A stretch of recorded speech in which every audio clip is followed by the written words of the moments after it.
Here we go.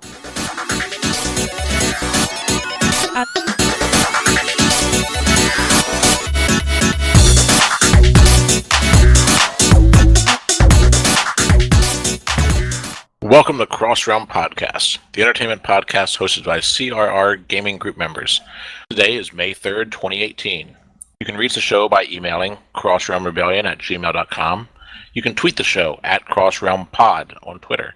You can grab the RSS feed, get our show notes, and leave us a voice message at anchor.fm/crossrealmpodcast and apply to join us in-game at crossrealmrebellion.com. Apply to join us. Now to introduce tonight's crew. I am Cricket, and we have Esmeralda Sky. Good evening. We've got Faux Render. Hello.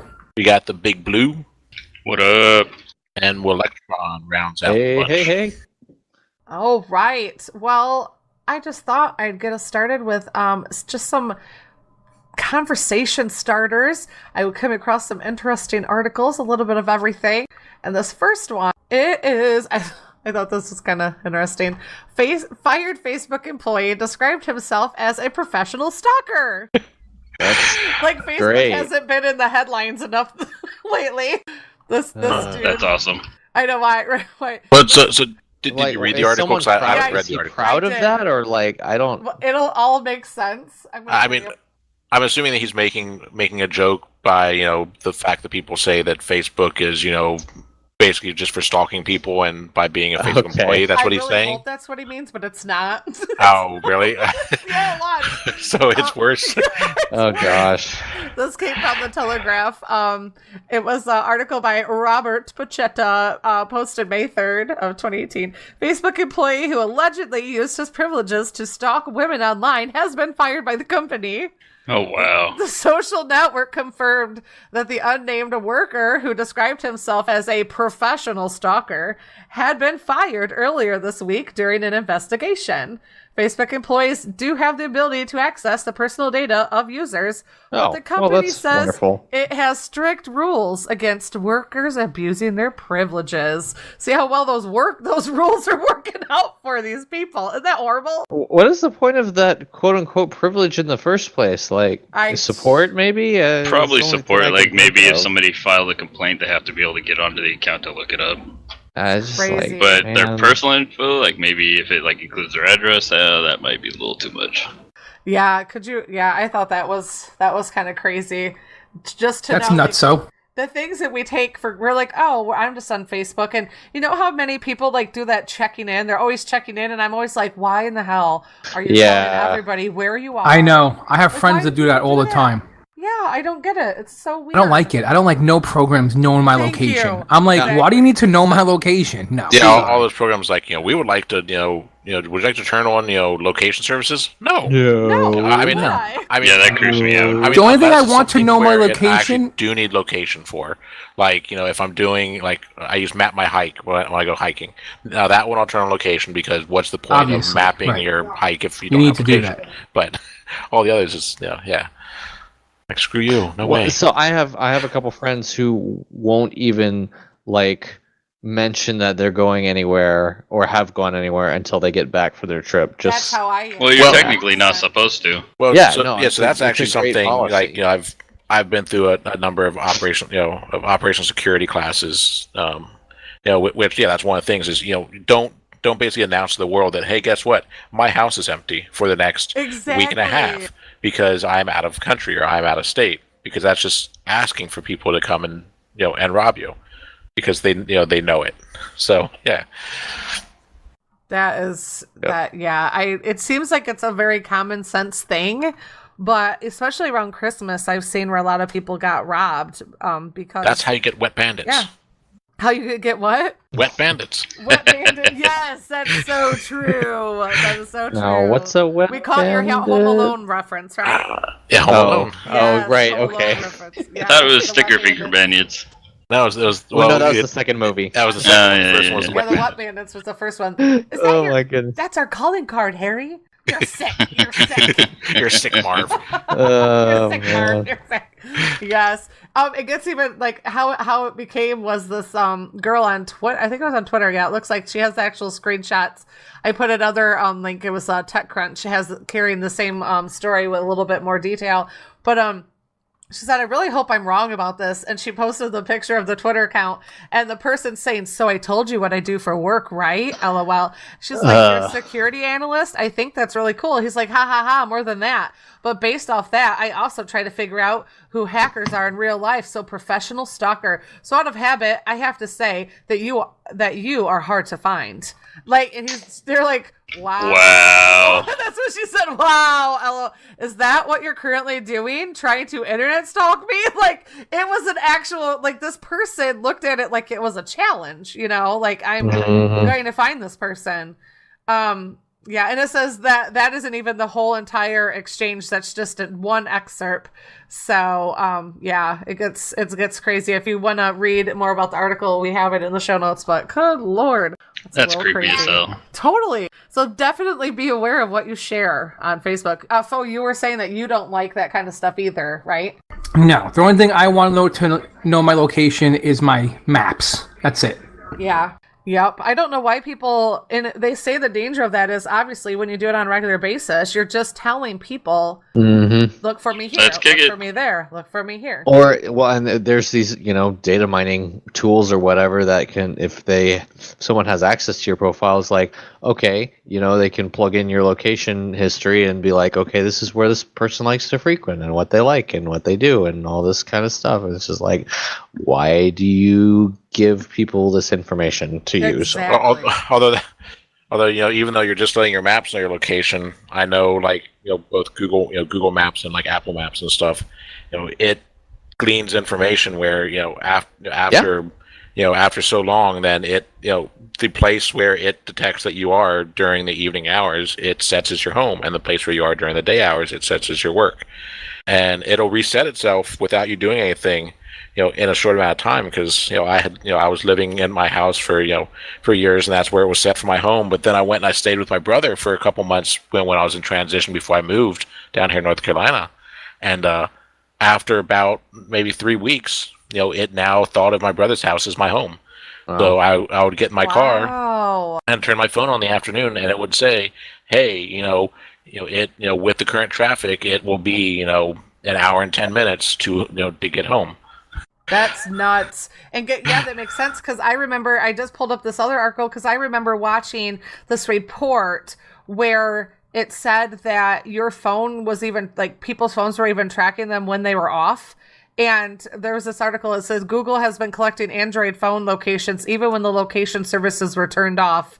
They did an investigation. This was posted the end of last year in November of 2017. Yeah, the iPhones were doing that too, because it came out first for the that's iPhones, right. because They were just people posted got out the beginning of the year, right? yeah, because people had gotten so pissed, when they heard that, like, oh my gosh, Apple's doing this spyware. It's like, you really think it's just Apple? Because so many people are like, It's everything that because thinks they're they like, can I'm get not going to away get an with it. iPhone because Apple's tracking this stuff. I'm like, do you really think it's just Apple doing it? Right? No, it's not. They're all doing it. Yeah. Well, for some reason, Google Maps thinks that my home is my work. Everybody's doing it. And you know what? I love To take how this you'll one be little sitting at a step table. further- To take this one little step further, I always wanted to send in a blood sample so they could, like, see my ancestry, you know what I'm saying? Where they could, like, look in your blood and they could tell you basically whatever ancestry you have. Right. Yeah, the, like, was it 13 or whatever? Exactly. Yeah. So, but what happened is, I was looking into it, and then I was, like, reading up on it. You're basically giving this to them, and they basically, when you sign away your sample, they don't let you know, but you're giving them the right to do whatever they want with that sample beyond that. Wow. They could save it. They could use that information for whatever they want. Does it have to be blood, or can I give them some other DNA sample? Oh my lord. Well, Does it have, like, I'm guessing babies it's blood. everywhere? But who So knows, little like, baby crickets. but whoever knows, listen, we have no idea the real research that's going on with, like, cloning and all these other Right. things, and you just never know what they could do with that DNA sample, because they put that in their wording because they're going to make money on it somehow, or else why would they do it? You know what I'm saying? They just do it because they own that blood stamp. Once you give it to them, they technically own it. So I'm sure there are places that are researching, doing other types of research with that, and they sell it to them. And who knows what that research is? You know, just taking it one, step further than like your Facebook. It's only good research. It's only them trying to cure cancer, cure diseases. Yeah, you're thinking like on the it's almost like when drug dealers have a little fake business up front. Like you got to look at these people like, you say you're doing us a service by letting us know who our family is back in time, but what you're getting something out of this too, because they really could give two shits like who our grandma was or great grandma until exactly until you're fighting an android freaking army in the apocalypse, and you rip its helmet off, and you're looking at yourself, and you're like, what the hell? And that one moment, you pause for a second, because you're seeing yourself. You're like, damn it, I knew and then your clone kills you. So. And then your clone kills you and takes over your family. Exactly. It's all about the lizard men. Yeah. Yeah, lizard men. There you go. Living under Antarctica. That's right. So there's that. There's all of that. But another article, I think Cricket will appreciate this one. We didn't know that's where you were at. When you left and you didn't come back, we figured you got God of War after you returned from your Boy Scouts, and that's where you've been in a God of War cave. So so actually I did get it before Boy Scouts. Like I actually picked it up because I had ordered it. I wanted the God of War limited edition case for my PS4 since I was finally getting one. Oh, nice! And so since I didn't do it beforehand because it came out on the 20th, and so I couldn't pre-order it at most places. So I looked around and I was able to get I shipped to store for Target, and it came in I think like a Tuesday a week ago, and I didn't even get to hook it up all last week just because I was just so busy with making sure the kids do homework and packing for my trip and just other stuff that came up that I wasn't able to play it all last week. So I had to sit there and look at the box with the game in it, and then I couldn't even play it last weekend either until Sunday when I got back. So so that's where I've been since then. Last week I wasn't around much because just life was just busy, but then this week has been on my PlayStation. So I'll talk about that in a little bit. Absolutely. Well, I saw this article and I thought, might have something to add about it. But it said God of War becomes the fastest selling PS4 exclusive ever. That doesn't surprise me at all. Okay. So God of War has won critical acclaim from pretty much everyone, and now it is a massive commercial success as well. Publisher Sony Interactive Entertainment sold more than 3.1 million units of the franchise revival worldwide within its first 3 days of release, making it the fastest selling PlayStation 4 exclusive yet. Sony launched God of War on Friday, April 20th, and the sales figures the company gave today are for the game's opening weekend, April 20th to the 22nd. So, it says... By what I've been hearing, that game is so, ridiculous, so nice looking. Uh-huh. Yeah, that it is. It actually starts to ruin other games for you because nothing compares to how good this thing is. Yeah, I saw a number of people talking about that. It's like, like Reddit articles and stuff saying, since I started playing God of War, can anybody else not play any other games now or get disappointed by other games? But the God of War franchise does that. Whenever they hit a system, that team usually pushes that system to the next level. Wow. Yeah, and I've been saying for years that this was going to be the game that would finally make me go out and buy a PlayStation when they finally released a God of War for it. Yeah, and it did. So. Yeah. So how now we can hook up on PlayStation now, bro. How do you like it? So how do you like your PlayStation experience so far? I mean, so the PlayStation experience. I mean, I've had a PlayStation since the PlayStation 1. PlayStation 2 holds a special place in my heart because my wife picked it up on the morning of her wedding. Because it was the day that the PlayStation 2 got released. Happened to be our wedding day, and so I had one pre-ordered from GameStop, I guess it was, or it's either GameStop or whatever it was called before that, at our local mall. And I don't know if anybody remembers with the PlayStation 2 releases, they were originally supposed to release whatever it was, 1 million units, and then it got cut back to 500,000 units. So basically, the amount that they were going to have ready for release day got halved. So a lot of places, a lot of that were pre-ordering were calling people up and saying, if you want to guarantee your pre-order, you need to come and pay in full. Otherwise, we can't guarantee you're going to have a pre-order because we're not getting as many units as we originally thought. And so I went and I paid in full, but I still didn't trust GameStop to hold onto the unit for a week while I was away at a honeymoon. When this was, I knew it was going to be a huge, hugely selling console, and with people buying them and flipping them and all that stuff, I was like, there's no way that they're going to sit on one in the store for a week. Somebody is either going to be, either going to be too greedy and sell it to somebody else, even though they shouldn't, or just they're going to say, well, our policy is only a couple days. So I had asked her, because she was going out to the mall that morning to get her, her hair done, her makeup done, and all that stuff. I was like, dear, while you're out there, can you stop by the GameStop and pick up my PlayStation? Like, I promise I won't play it. I won't break it out at all until after the honeymoon, but I just don't trust that it won't be there. So my lovely wife went and picked up my PlayStation for me while she was going through the stress of getting ready for her own wedding.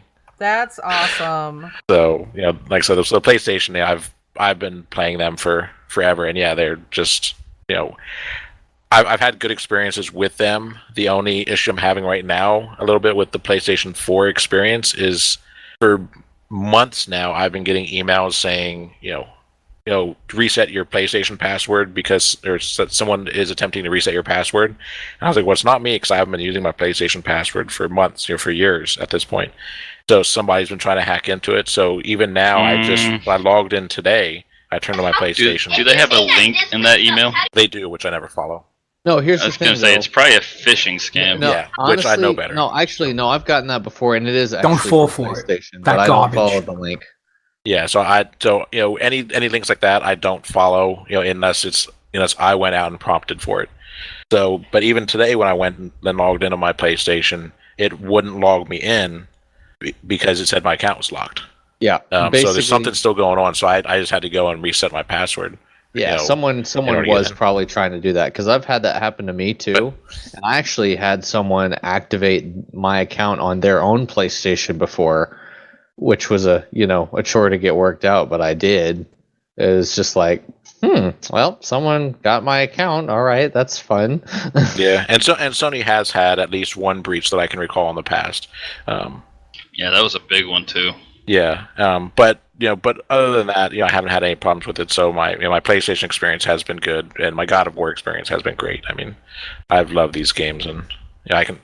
I don't know if you want me to talk about it now or wait until we get into these sections where it's my turn to talk. But might as well. The God of War series. I mean, we can talk about it when it's your turn. That's what I meant. Sorry. Oh, okay.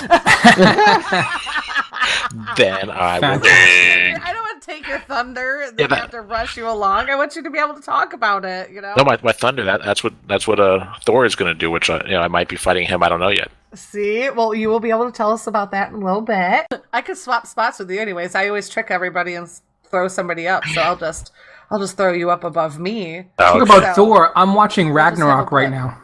Are you? That's a good movie. Not right now, but I'm watching it I was watching it on the train, and I'm going to finish it tomorrow on the way to work. Oh, cool. I need to see Avengers, and apparently, you didn't put that article up, but apparently Avengers had the largest opening weekend ever. Any movie ever? Yes. Yeah. Yes, it has.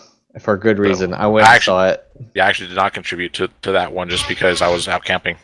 Please don't discuss it. Please Yes. don't. No, I've already we will heard not so discuss much. it. It's too early. Way too early for that. I will just say it was a very well done movie. Yeah, a couple of my coworkers decided to spoil a few things for me, and I was Aw. like, really, guys? Yeah, What my dicks? work over's seen it twice already. People are cruel.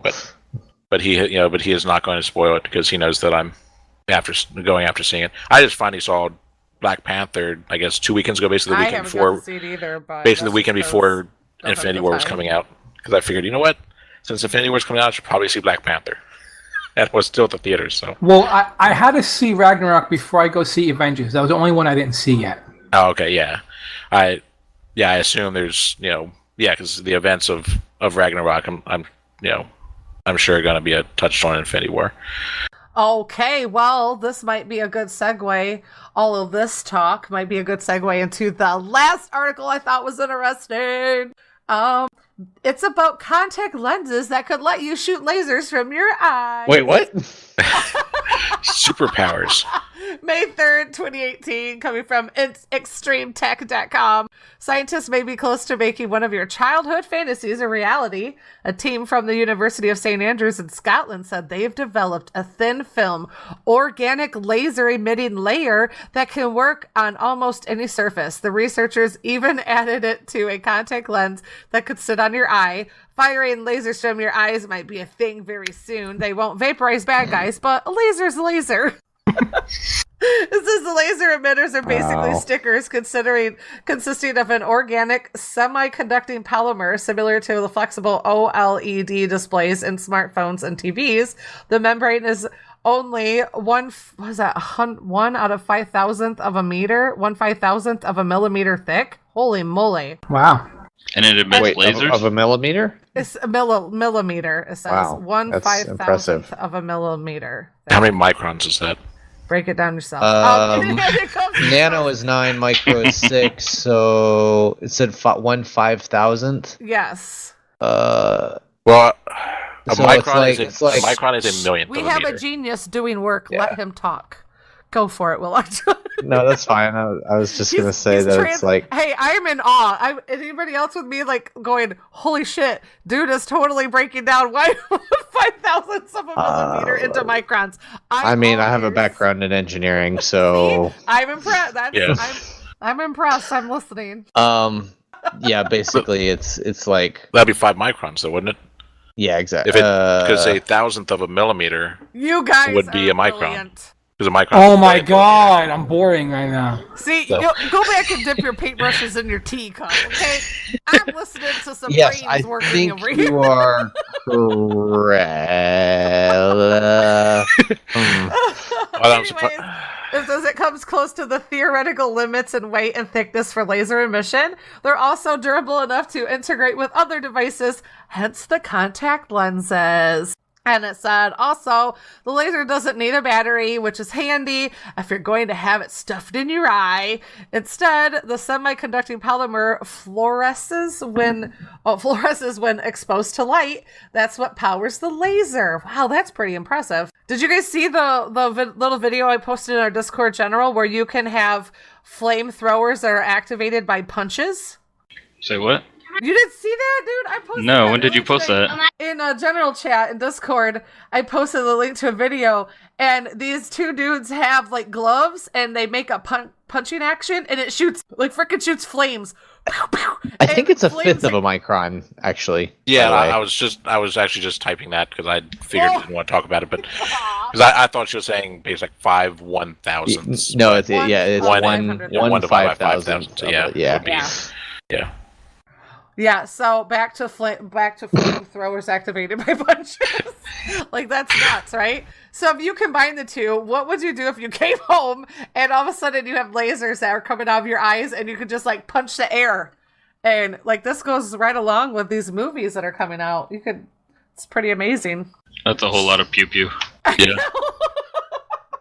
Fo, do you not see this? Like, could you imagine getting on the subway with your laser eyes? I Do you couldn't think that would imagine. go over well? I'm No. sure they'd kick him off the subway. We don't want no Superman around here. Because there'll be times I give people like a real nasty look, and I might cut them in half with a laser. What And be like, would you my do? bad. What would Can you do laser the if stank? Somebody came on with them. What would you do? Would you be like, "What the hell am I in the movie Big Trouble in Little China?" Like the guy has that big hat on and like lasers are coming out of his eyes. That would trip me out. Oh, the God, what was that guy from Mortal Kombat, Raiden? Oh Raiden. yes. Yeah, the Raiden looked like. lightning out of his fingertips. Well, that movie came out way before Raiden. Exactly, way before Raiden would look Mortal like Kombat him. did. Yeah. Granted, Big Raiden Trouble has in been Little a China was Japanese the jam. God of That Thunder was for a while, but crazy. yeah, So in case you didn't know, now you do. This is the thing. crazy. So, I know, right? All kinds of crazy stuff. But now we're going to be going on over. Now we can hear about Cricket's love affair with God of War in a minute. Boop.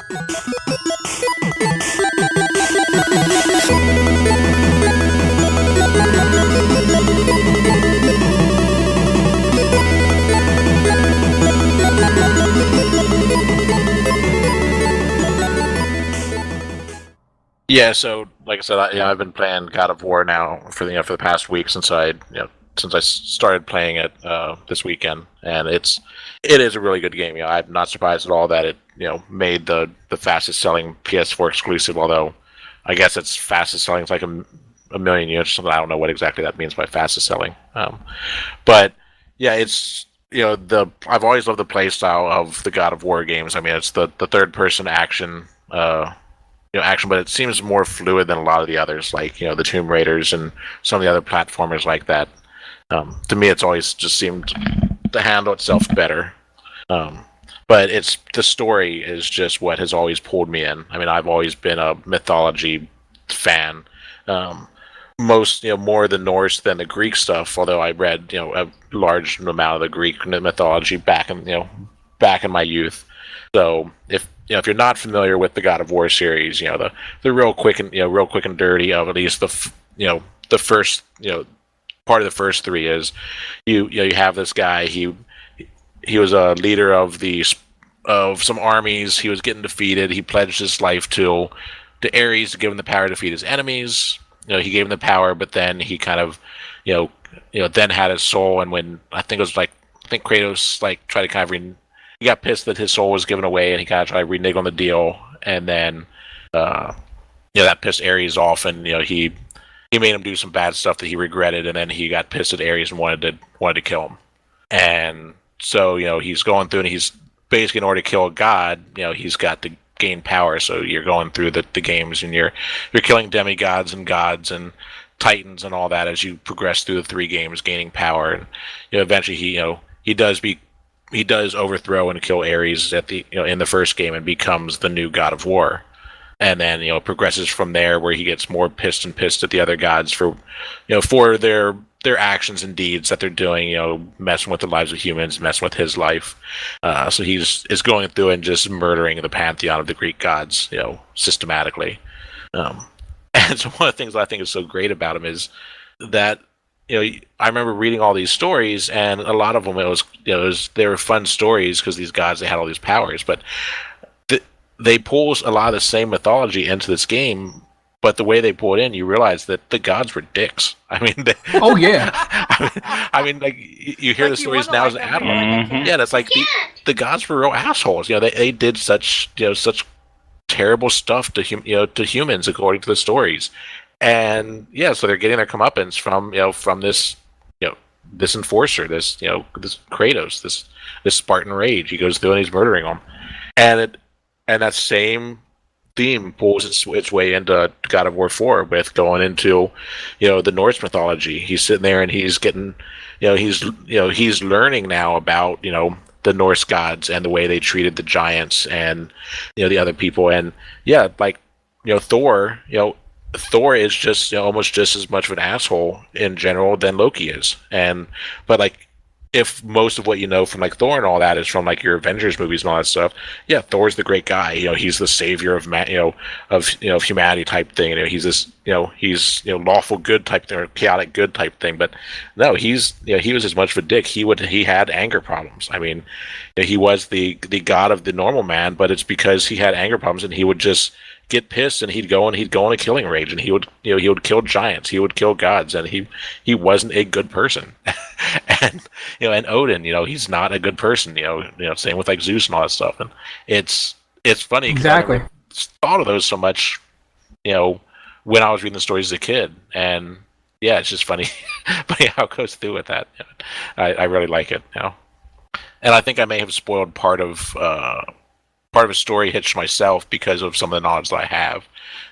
But we'll see what happens. Just knowing some of the stories of the gods and the interactions with some of the different gods and and dwarves and giants and all that stuff. There might be some story twists that might be coming up, but I don't know for certain yet. I wonder if Kratos ever makes it to Valhalla and just rips the shit out of that place. Yeah, I don't know. I mean, hopefully, he's not going to kill too many gods in this one, so that they, can continue making these games. Because, Yeah.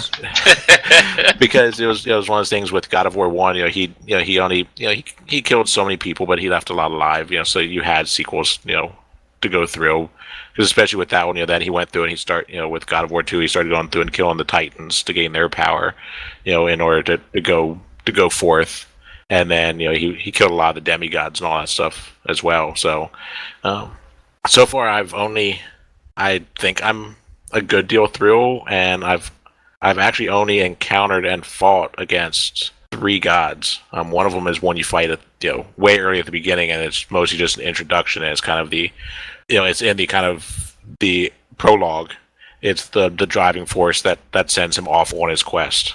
For the most part, and so you have an interaction. You don't even know which god it is to start with. He's introduced as as stranger in the in the subtitles and everything. So you don't even know who it is. He's just some guy who comes over and says, "I know who you are, and I'm here to find you and take you with me." And Kratos is like, "Screw you! No, you're not." And so they get into a fight. And I fought him, and then there was 2 of Thor's nephews that I've fought. But that's all I've fought so far. I mean, there's been mention of a lot of them, so I don't think we're going to go through and kill that many gods in this one. So I think they'll be leaving themselves open for a lot of, for a sequel or 2, which I'm excited about.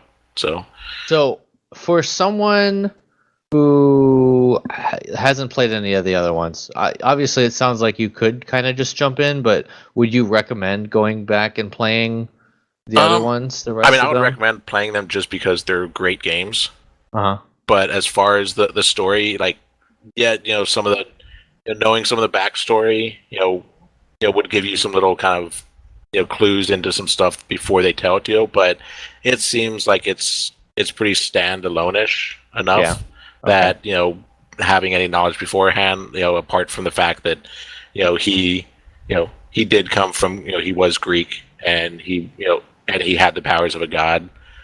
Knowing that, which you kind of know out of the title, and if if you've heard anything about the game, that's about the extent of what you might need to know, because that's kind of the driving force. Is these Norse gods? They know that he is a god from out of his realm, and so that's part of why I think they're after him, because he is this god killer. Yeah. Okay. And so knowing that much knowledge is really all you need. So yeah, like I said, I'd recommend playing them just because they're fun. Cool. Awesome. But that's all I have to say for now. Alrighty. Well, we look forward to hearing more, because I'm sure you'll be able to have more to share too. And it's funny because you got bombed with so many cool gaming stuff. You got your VR, and then it seems like you have so many things that you could be playing right now. and not enough time to do everything. That's exactly the problem. And you have your VR, and you have your PC, and you have all these things. That's cool. What a great problem to have, right? You and Luminen are I have board games similar. I want to play. I did actually finally break out one of my board games I hadn't played, which I can't remember if I talked about that last. Yeah, I think on our last, not the one, because you couldn't make it last week. The week prior. Yep. I think you were late because you were busting out family game night, and you were trying a game. Yep. Yeah, that's exactly what it was. Yep. So that's cool. That's awesome. But Mr. Blue, what have you been up to? Well, I've been playing Ark on the RP server with you guys, and that's been a blast. And then fun. Luminen, I think it was last week or the week before, posted the trailer for the new World of Warcraft expansion that's coming out soon. And he put it in a spot where I'd see it. I watched it. And then this son of a bitch talks me into watching it. And then I talked Foe into watching it. And as is the past couple of weeks, my finger's been itching to pull the trigger and reactivate my WoW account, and I finally broke down and reactivated it. And as soon as I jump on the game, I look through all my old characters and realize I have no idea how to play them anymore. Oh yeah. So well, what pushed me to join Blue was Ark was giving me a hard time with this bullshit, and it's not working with my DirectX, and I just couldn't fix it again. I was like, know what, dude? I'm just gonna play WoW with you, because that game just always works. It's just one of those things. It's not super intensive unless you have a bunch of people on, but even then, that was I don't know. The last time I played it was like at least 6 years ago ish, and I got a better computer now, so I doubt I'll even have an issue with that. And yeah, so I've been playing that. I decided to make a new character with Foe. We've been leveling that up, and then when Foe's not on, I've been working on a shaman that I started up when we were playing the free level 20s, and I've been avoiding my paladin for when you guys get on, so I'll play that up with you guys. But yeah, I've been playing WoW for the past couple of days, and it's been a lot of fun. I forgot how much I enjoyed this game. I think I'm currently at level 31-ish. Currently at level 31. Yeah, need to get more CR people up in Esme's here. played plenty of WoW too, right? Yes, I have. Yes. Because I started back, I played through Wrath and then Cataclysm and Mist of Pandaria, and I bought Warlords of Draenor. I played through that, and then now we are at Legion, and I'm in that, but I never made it to level 110 yet. So I have I'm in that. I just dropped off. I started playing freaking Ark, and I never looked back. It was like I was infected, and I just couldn't. But I hear you, Foe. I understand, because we were joking. I was like, it's like the toxic relationship where you don't realize how much bullshit you go through just to play the game because you're so acclimated to it. Like, it's just Right. common sense. It's just not common sense, but common occurrence. Like, you're like, oh, you don't realize that you shouldn't have to jump through so many hoops to play a game, and we're so used to doing it that we forget what it feels like to literally just log in and play a game and not have to deal with any of the bullshit. And then I'm sitting there being looking at my PC and be like, man, I want to get a new one. But then I'm like, the Why should I only have to? game Right. that doesn't work on my PC, literally the only one, Ark. It's the only game that gives me a hard time on my PC. My PC literally, it plays everything else. It doesn't have a problem ever with anything else. And that was one of the things that originally prompted me, and this is a more general view, obviously, but that was one of the things that prompted me to jump to consoles and play console games for a while, because I just got tired of messing with trying to get games to work on my computer. And I was like, I'm tired of this. I just want to play games and not worry about it. Well, and you honestly, we should be able to do that. Do you feel like there's been a shift have you ran into any problems when you guys play console games? Because even the Never. console Arc people have problems. Well, yeah, I Ark is feel like- obviously a different story. It's just altogether. Ark itself, but Yeah. Well, our console isn't as much of an issue to getting in as much as it just will drop you every once. Holy moly. Sorry about That's some birth control going on behind you. that. He died in Fortnite. He was upset. Yeah, he was- Um, I don't know how you can hear. It was... Well, the good thing is you're a gamer dad, so you can understand his frustration. Could you imagine him having parents that do not play games and having him lose his mind? Oh, that used to kind of drive me crazy when I was growing up. Yeah, it sucks. One of the things that, but Dad, I'm gonna die. You are not gonna die. Your character might be dying, but you are not dying because I talked, or because I interrupted you or whatever. Yes. Unless you're playing Alien Isolation on the PS4 and it's listening to your controller. Lose my shit, so I totally understand how your son feels. Oh, so the controller does that too, because I know the Kinect with Xbox did that. If you can turn it on to have the ambient noise. Yep. You can turn that feature off, but I think it's on by default. Oh. Crazy. yep. So how's your time been in World of Warcraft?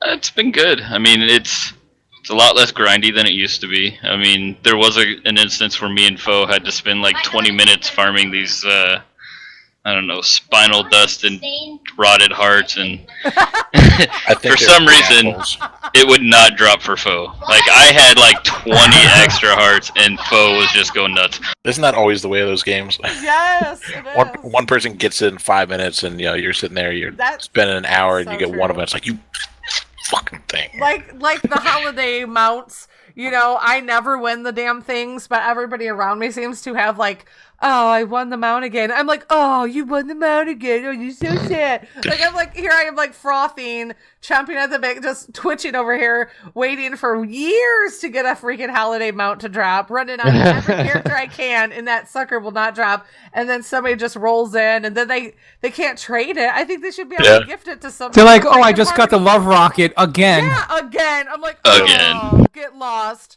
That's what my sister and I used to joke, because she said I have a great drop rate in real life and she has a great drop rate in game, and she has a sucktastic one in real life. I said, I'm sorry, when you put it that way, I guess I am winning because I would rather have a real life drop rate. Exactly. Go around and brag that I got like the parrot in Stranglethrow and Veil that nobody else could get. You know you want that parrot. When you're lie. talking I do, about but real life drop rate, what are you referring to exactly? Good luck in life, bro. Good luck in life. You know, Okay. like, you know, you got a good job, you have good friends, okay. you have a good husband or wife. I kind of kids figured, aren't little but assholes. You know, like your drop rate. I didn't know if there's anything specific. But Come yeah, on, bro. I gotcha. Get with it. Yeah. No, Yeah. Don't. No, you leave him alone. Him and Cricket solve that one. Oh my God! 5,000 Stop millimeter. babying him. oh man. Yeah, the one thing that bothered me most about that quest was the fact that I had like 5 extra of these rotted hearts that wouldn't drop for foe, and I couldn't figure out why. Turns out it was a daily quest. Yeah, that sucks. And we couldn't trade because we're cross-server playing right now, because he wanted to stay on his server because his characters had money, and I wanted to stay on mine because my characters had the money. Well, So I was still sitting on like 14,000 gold. It's like I kind of want to like leave that behind. Yeah, I spent a lot of that, and now my characters probably between all of them maybe have 300 gold now. Good, you're my kind of people. I suck at gold making. I just suck at it, but I know some people are like fantastic. Well, it's just funny because the highest character I have is level 85, so that just shows the last time I played. It's been that long. Holy shit, 85? Yeah, me too. Yep. God, you guys, come. Yep, we're both Hey, 85. I'm so excited though. I actually just subscribed for this month, so I'll be joining you. I just bid it too, but I'm excited though that I get to have someone to level with, because everybody leveled past me, so this might be my second coming. This might be my I actually have someone to play with now that'll do it, because everybody else, like, they ate through that content, and I can't remember what happened. I think that's when my computer took a dump the first time. No, it's so annoying. So pissed me off. I have a real life friend, right? Believe it or not, I do. I hope so. Yeah, so anyway, I have a real life friend who plays WoW all the time. And I'm talking like this friend, he's a very good friend of mine, but he refuses to play WoW with me. Outright, wonder just, why. I have no idea. Because you're too casual. It's Can the you ask weirdest him? thing. No, it's like, listen, I'm talking about when I was heavy into raiding. Like, I was in a high-end raid team, he was on a high-end Is raid it team. competitive? Yeah, he's a competitive, but like, Maybe. I just didn't get it. I'm like, dude, like, as a matter of fact, this is the funniest thing. So when Lich King first came out, we both waited outside for the midnight release. And in Manhattan, they had like a big deal. There were people from Blizzard there. They had a stage set up. They were giving out headphones and T-shirts to like the first 300 people. That's impressive. It was cool. It was like a party. It was definitely dope. So we had a good time, and we went to his house, and literally I slept over his house for 4 days, and all we did was play Lich King. We were like, we're gonna be the first ones with Death Knights on our server. Sure enough, some other dude who like wore a freaking diaper while he was playing, he made it like, it's like, you know what I'm saying? But we were going hard, and we played the whole weekend, and the weekend ends, whatever. I go back, and that's it. We've never played together since then. What the hell? That's I don't funny. know. And I said, They're your real actually, no, friends. we You used to should play be able to ask together them. every once in a while. We would play together, right? Every once in a while, like, my raid team needed like an alternate, and I would be like, yo, you want to get in on this? And he would. Or his raid team needed like an alternate, and I would jump in. You know what I'm saying? But like, that was so weird. That was it.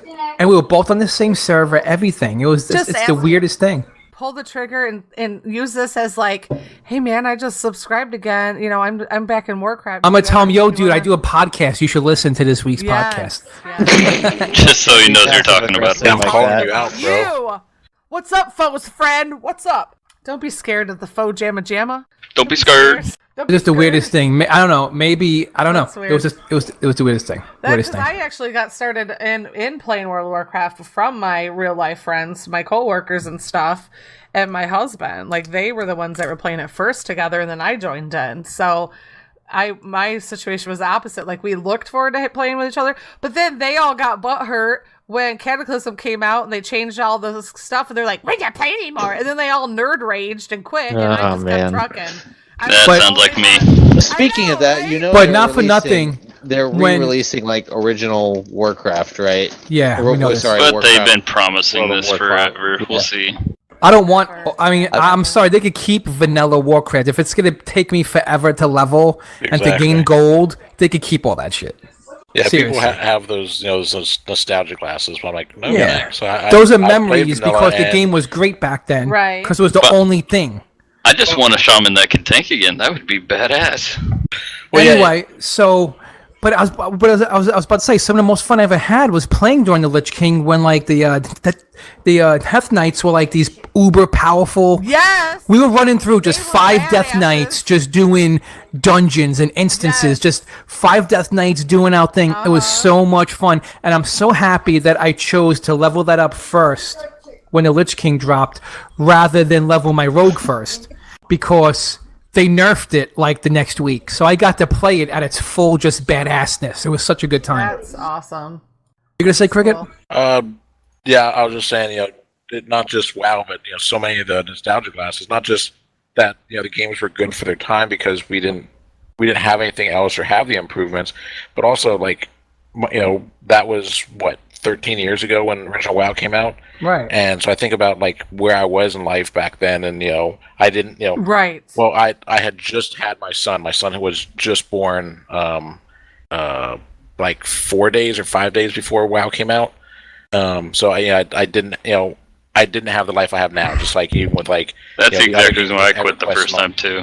with like EverQuest and all those things. It's like I had more free time. Now I'm a 40-year-old guy. I don't have all the free time to play that stuff, so I can't.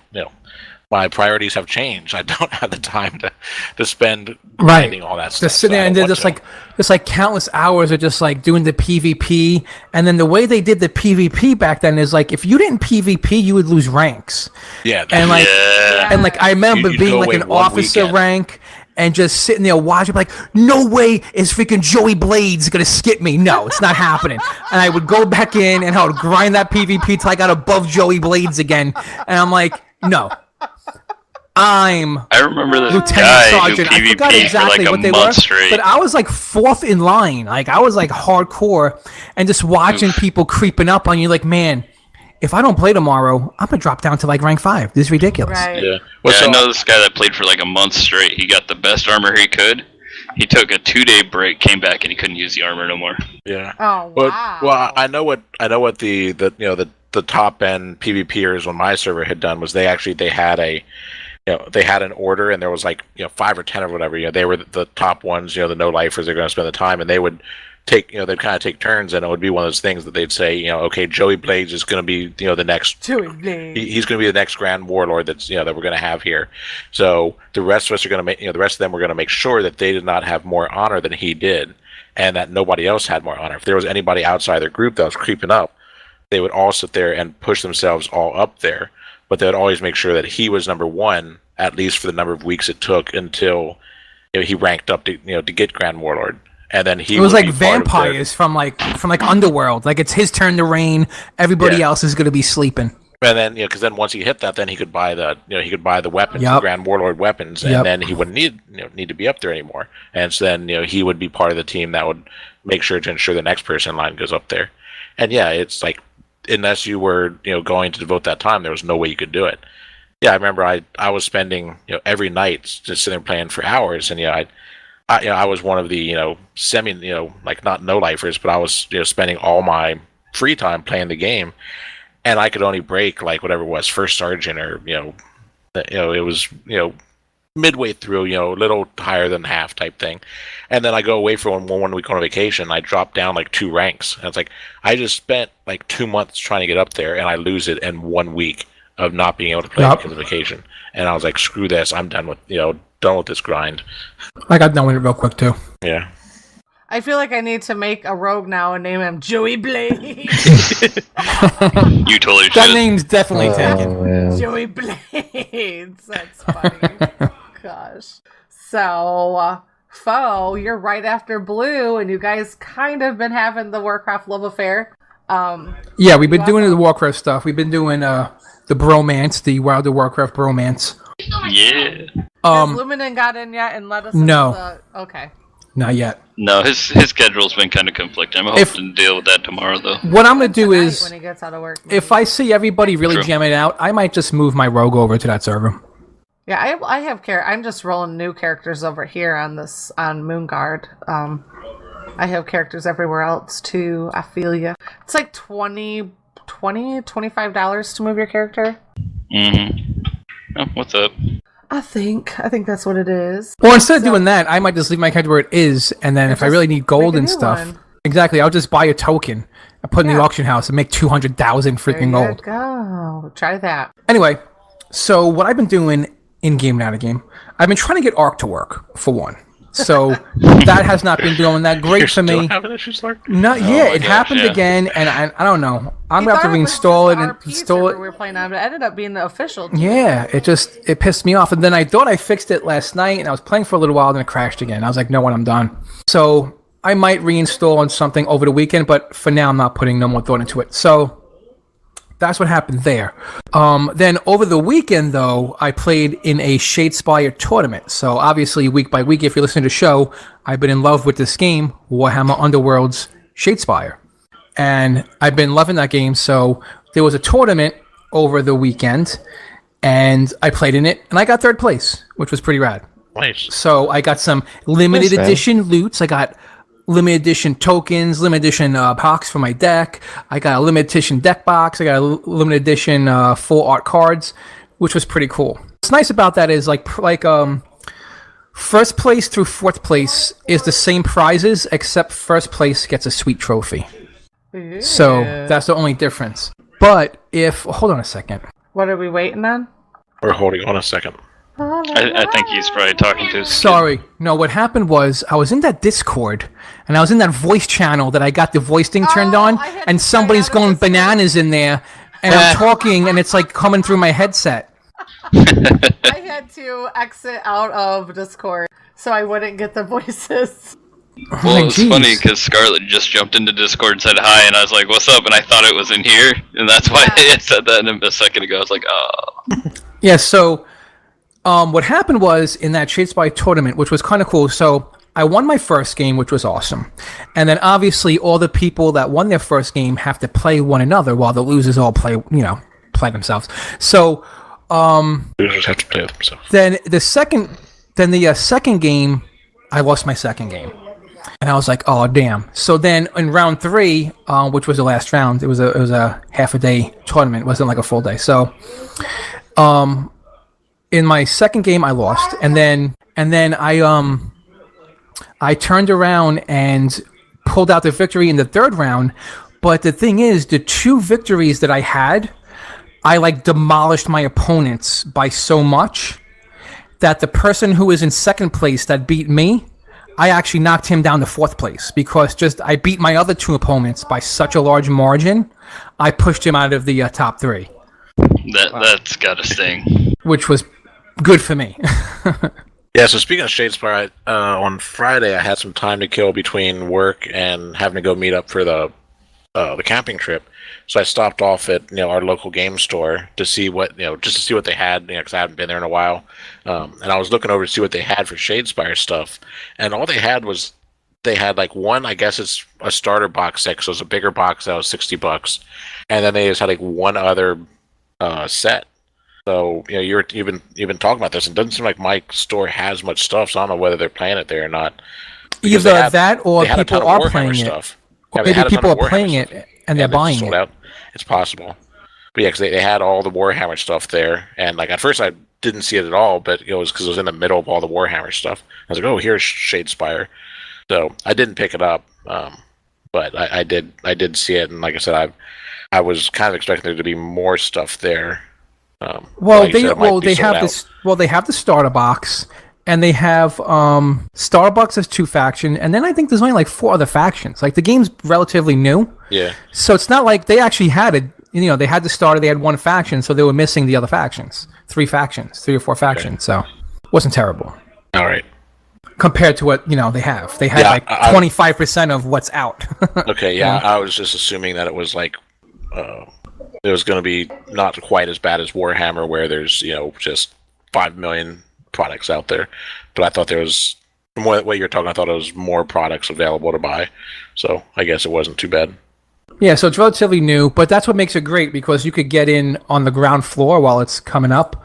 So it's not that bad. It's like you could buy things as it comes out. Like I'm at the point now where I own everything. So when a warband pops up, I spend, the cash for it, and it's like small investments for like now on. There's no large investments anymore. It's just, whatever it is. Oh yeah, I also saw some Blood Bowl boxes there too.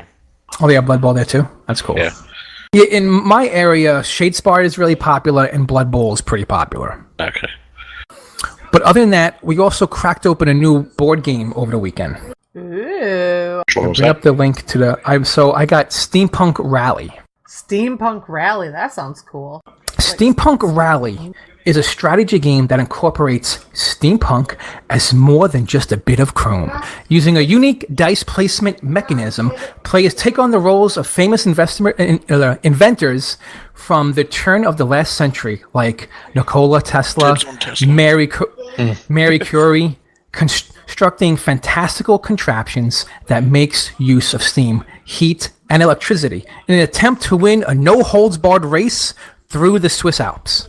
So that's the premise of the game. That is pretty cool. How did it go over with your family? What's cool about this, it's a drafting game / strategy game. So a drafting game works like this. Everybody picks up a pile of cards, and you pick 1 card from your pile, and then you pass the rest of your pile to the person on your left or your right-hand side. And then vice versa. So that person does the same thing. So eventually you pick all your cards, and then you play those cards that you picked up from the various piles of cards. So you can play them all at the end of each round, as opposed to like 7 Wonders, where it's every time you pick the cards you play them. Well, yeah, you play them during that round, or if you want to save certain cards, because they do certain effects in the race. Okay. Like a super boost, or you're gonna knock somebody else out, or you're gonna jump over something, or whatever it is. So, and then there's these contraption cards. So you begin with the cockpit. So certain inventors, their contraptions might have 2 cards or 3 cards, depending on who you pick, and each inventor has their own little special thing. And what it is you place more cards, making your contraption larger and larger. And when you hit obstacles, pieces of your contraption go flying off. And if you lose all of your pieces, including your cockpit, you lose the game. And as long as you go across the finish line with your cockpit, you are considered finishing. So you could have this giant ship that you eventually build, and by the end of it, you come crashing through the finish line with just your cockpit and win the race. Nice. So, and then there's these red dice, yellow dice, and blue dice, and you place them on your cards. And the dice are steam, electric, fire. And depending on what parts you have on your contraption, those are powered by certain elements, and you have to have those dice. And you can't replace the dice until they run out. So what happens is when you pick up your dice, you roll them, and it's 1 to 6. And depending on what you roll, that's how long those remain on your card. So if you roll a 2, it remains for 2 rounds. If you roll a 3 rounds, etc. And those dice power your contraptions. So it's a lot of fun. It's a total blast. The kids loved it. Everybody loved it. That sounds like a fun. Yeah, it's a fun game. It's lighthearted. There is strategy because, as a matter of fact, like I was in last place and I wound up coming in second place at the very end because I was saving all these cards, and then I did like a last turn run. I did like a boost, a leap, a jump, and then I finished in second place. You were trying to take first from somebody, weren't you? Of course I was. That's the whole point. And the cool part is when you cross the finish line, like there's a bunch of spaces beyond the finish line. So not only do you get across the finish line, you have to be like the most spaces deep past the finish line to win the race. So it's not even over when you think it's over. So you could only move so far each turn, depending on what's on your contraption and other things. Well, so did your family like it? I said yes. I said they loved it. They totally loved it. I missed it. I was bringing Scarlett in so she could listen to us while we record. So, sorry. I know. I noticed your lack of interaction in the conversation. I interact all the time. What are you talking about? Sometimes I over-interact. It's nice to just sit back and not interact. Is there such thing? Oh yeah, so Steampunk Rally, it's a fun game. Is it a game that you have to go and get? No, but it's a fun game. It plays in like it plays in like an hour. It's kind of quick, and you'll have a lot of fun playing it. A lot of laughs, but it's not a super deep game, but it's a lot of fun. So where can you find a game like this? Usually online or a store that sells miniatures and board games and more like gamey games. Like if you go to Toys R Us or Target, you probably won't find games like this. I think Barnes and Nobles actually has games like this though, so you might be able to go there. Barnes and Nobles. You can't say Toys R Us anymore. They're not a thing. Yeah, well, Toys R Us never had these type of games. They had more of your regular mainstream games, classic games. That's probably why they're not around anymore. Which I'm not saying they're bad, but people don't buy them wide enough. They don't buy enough to warrant these bigger companies to stock them. Yeah, there's also a lot in some of those malls, those stores where it's like the mind games or whatever they're called, where it's a lot more of the kind of like games for, and games stuff like that. Puzzle, and sometimes they have some of these more strategy games and all that stuff. But I usually always go to my FLGS, my friendly local game store. Then they usually have them, and a lot of them, even if they don't have it, if you ask them, a lot of times they'll order it because many of these, they can get it from a publisher, but they just, as they're buying other stuff, they'll just put in an extra order for a game. Nothing. I know at least the ones that I've gone to, I'll ask nothing. them, oh yeah, sure, I'll have it in a week or two or whatever. And also, nothing beats cracking open one of these new games, like these more of the higher end games. Like if you open up Monopoly, right? You open it up. Things are nice. The pieces are what they are. The quality is okay. But when you open up one of these other games, just everything is just super nice quality. Even the card stock is just better card stock. The board is it feels heavier. It's more of a weighty board. Mm-hmm. I think it's cool though too that this is a 2 to 8 player game, so you are it feels like it has more room to fluctuate the amount of players. Yeah, so we had I like that.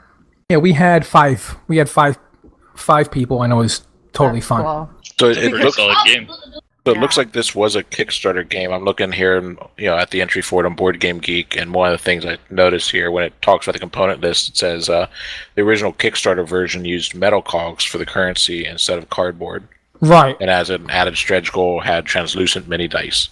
So it sounds like this is another one of those games, like so many of the ones out there now that were original Kickstarters, and I would have kickstarted this game if I would have seen it. Yeah, and it looks like it's been out since 2014, 2015 type thing. So it's not brand new or anything like that. But it's listed as 2015 release. Yet I saw somewhere in here it said it won the 2014 Canadian Game Award or something like that. Yeah, 2014 finalist for Canadian Game Design Award. And I see here one of the names on the list of inventors is Loveless. Does that mean you can play as a giant spider? Giant steampunk spider? No. And people probably don't realize what movie I'm referencing there. Wow, where's... You're right, there it is. Going straight through the Wild Wild West. Kevin Smith has a funny story about that, about Wild Wild West. Kevin Smith? Yeah, Kevin Smith. If you ever seen him talk or anything, anything like that. I'm kind of jealous now because these translucent dice are nice. Yeah. They are nicer than the solid ones. Well, translucent dice a lot of times are generally more weighted properly than solid dice. I found through my time in D&D. Well, it's because you can see if there's a defect in them. Yeah, that's exactly what it is. The ones that have the defects generally don't make it out of the market, or don't make it to the market. I just read this whole thing. I was reading this whole thing because that Star Wars game, some guy was caught cheating, and what he was doing was he was boiling his dice. What? And what that does when you do that is it moves any air bubbles that are inside the dice to one side. Oh, okay. And then it's weighted. Yep. Yeah, one nice thing, if you've never done it before, you can actually kind of test the weight, if your dice is, weighted somewhat properly, or whether it's weighted towards a certain numbers. If you take a small glass of water and you put a lot of salt in it, basically enough to raise the surface tension, or the density, I guess, of the water, where your dice can the float, density of... and then you have it float, and then you just spin the die a few times, and since it's now kind of basically frictionless, the weight, if it's weighted, of any kind, it'll stick where the weight goes down. And so if you have someone who is always rolling 20s, if you put it in there and test it, sometimes they are weighted for 20, sometimes they're weighted for some other number. We did that one time back with my last gaming group, and one guy, his dice were weighted at 20, and I was like, personally, I wouldn't play with that die because it gets boring when you're always critting. But and not only that, it's like really, like, you do that, like, we're just hanging out playing D&D. It's like no big deal. Yeah. Like, it's not like we're like playing for money or anything like that. Well, I mean, sometimes you might not realize that you have it could be a defective dice, but I it depends on how well you know the person and what their personality is and whether they're likely to do something like that.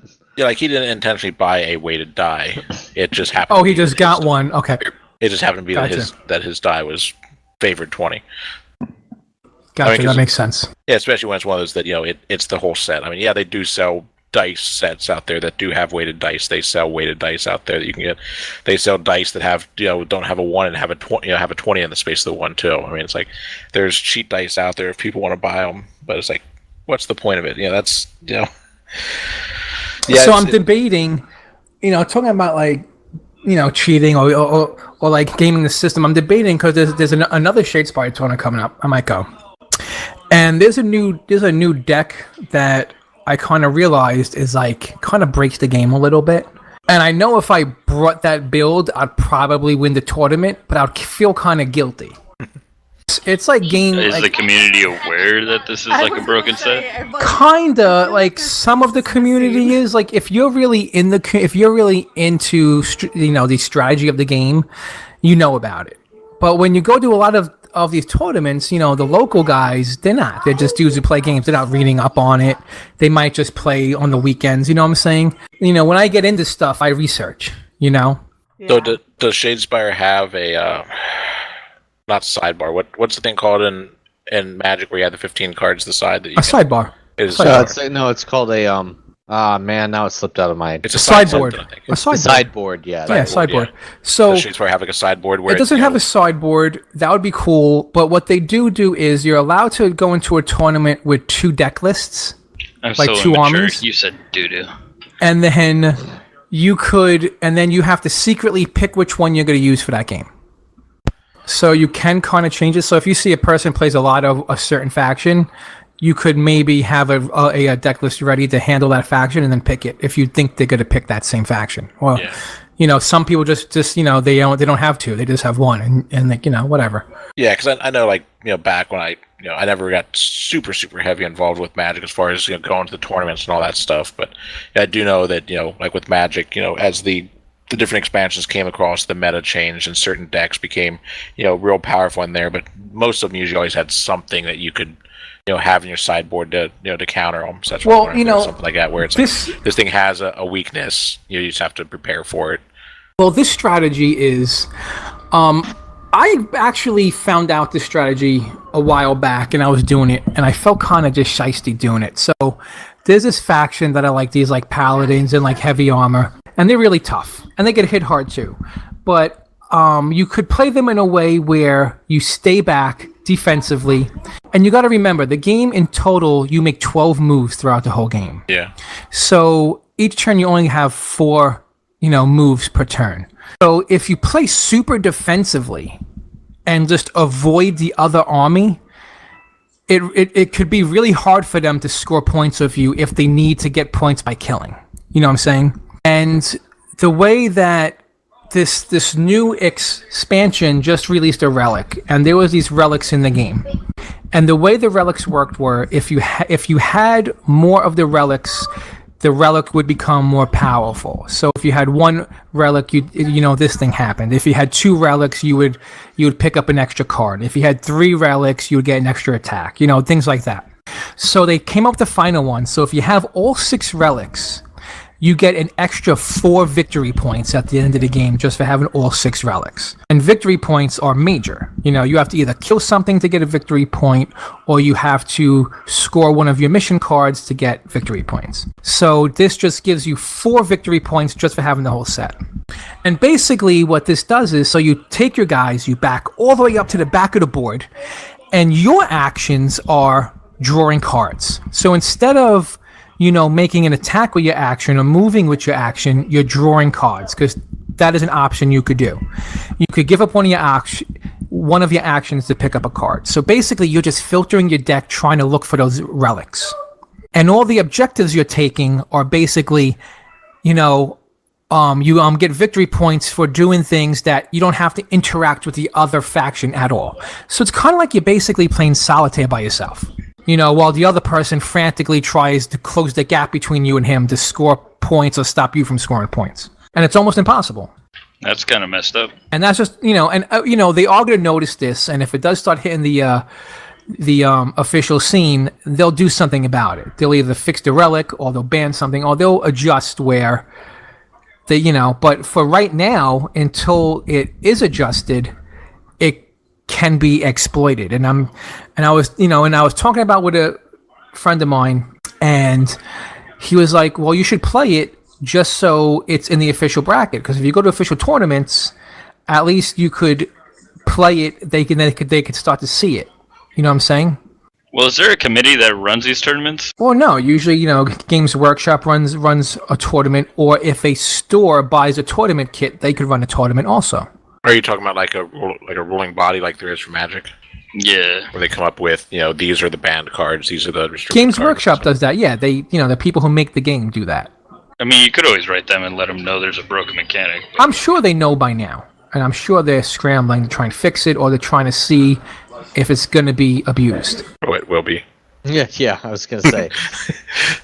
Anything that can be abused will be, for sure. Exactly. It's almost just a matter of when, right? How did you say you found out about it? I found out about it through talking on the forums and Facebook pages. All right, so there's already a presence out there. Yeah, sure. Right, yeah, definitely. Yep. The hammer's gonna come down. It's gonna come down. Crazy. I was just thinking about the hammer because what they're doing right now in Arc. They're finally, after years, it's like now they're having more time to devote to that. But we'll talk about that stuff tomorrow. Sorry, but I'm not the god of hammers. I'm just gonna say that made me happy. Usually these type of games are really dependent on what happens in the tournament scene, so they usually fix it faster than Arc would fix something. So your friend was saying you should use it so that there would be a spotlight on it faster? I guess, yeah. It's like if everybody starts, if these decks start winning tournaments all over the place, it'll force them to do something about it quicker, because people are going to be like, I'm not going to go to a tournament if it's just going to be the same freaking deck winning all the time, Yeah. Well, I would just hate to be that guy to be known for that. While you have it. Right. I could Now, I don't personally like doing that, but it's such a negative play experience for the other person, because just imagine you rack up, you put your models on the board, you got your deck, and you're ready for a strategic battle. And the other person, all he does is backs up away from you and just plays his little game, doing what he has to do, and with your 4 moves, you don't really have enough time to get to him. Now, if this game was like Warhammer 40K or Fantasy, where you're just going turn by turn, you're going to get to the other army eventually. This, you only have 12 moves. Yeah. So if you can't get to him within those 12 moves and do what you have to do or stop him from doing it, and that deck also plays all of the movement shenanigan cards. So you'll be getting to him and he'll play Earthquake, where he moves you back a space, and it's all right, I just moved up and I just lost all the progress. Yeah. You know, with that one card. Or he'll play a card where if you charge him, you could then make a reaction where you move that guy out of the way. So now you just wasted that move charging nobody because he just moved that model one space back.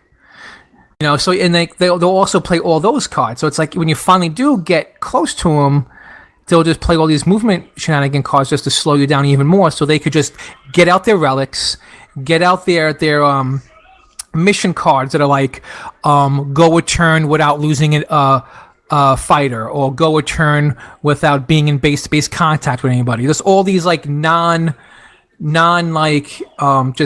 non-interactive cards. You know what I'm saying? Yep. And it's just for the other player, it's just a very frustrating game to play. Now, have you played against one of those decks yet?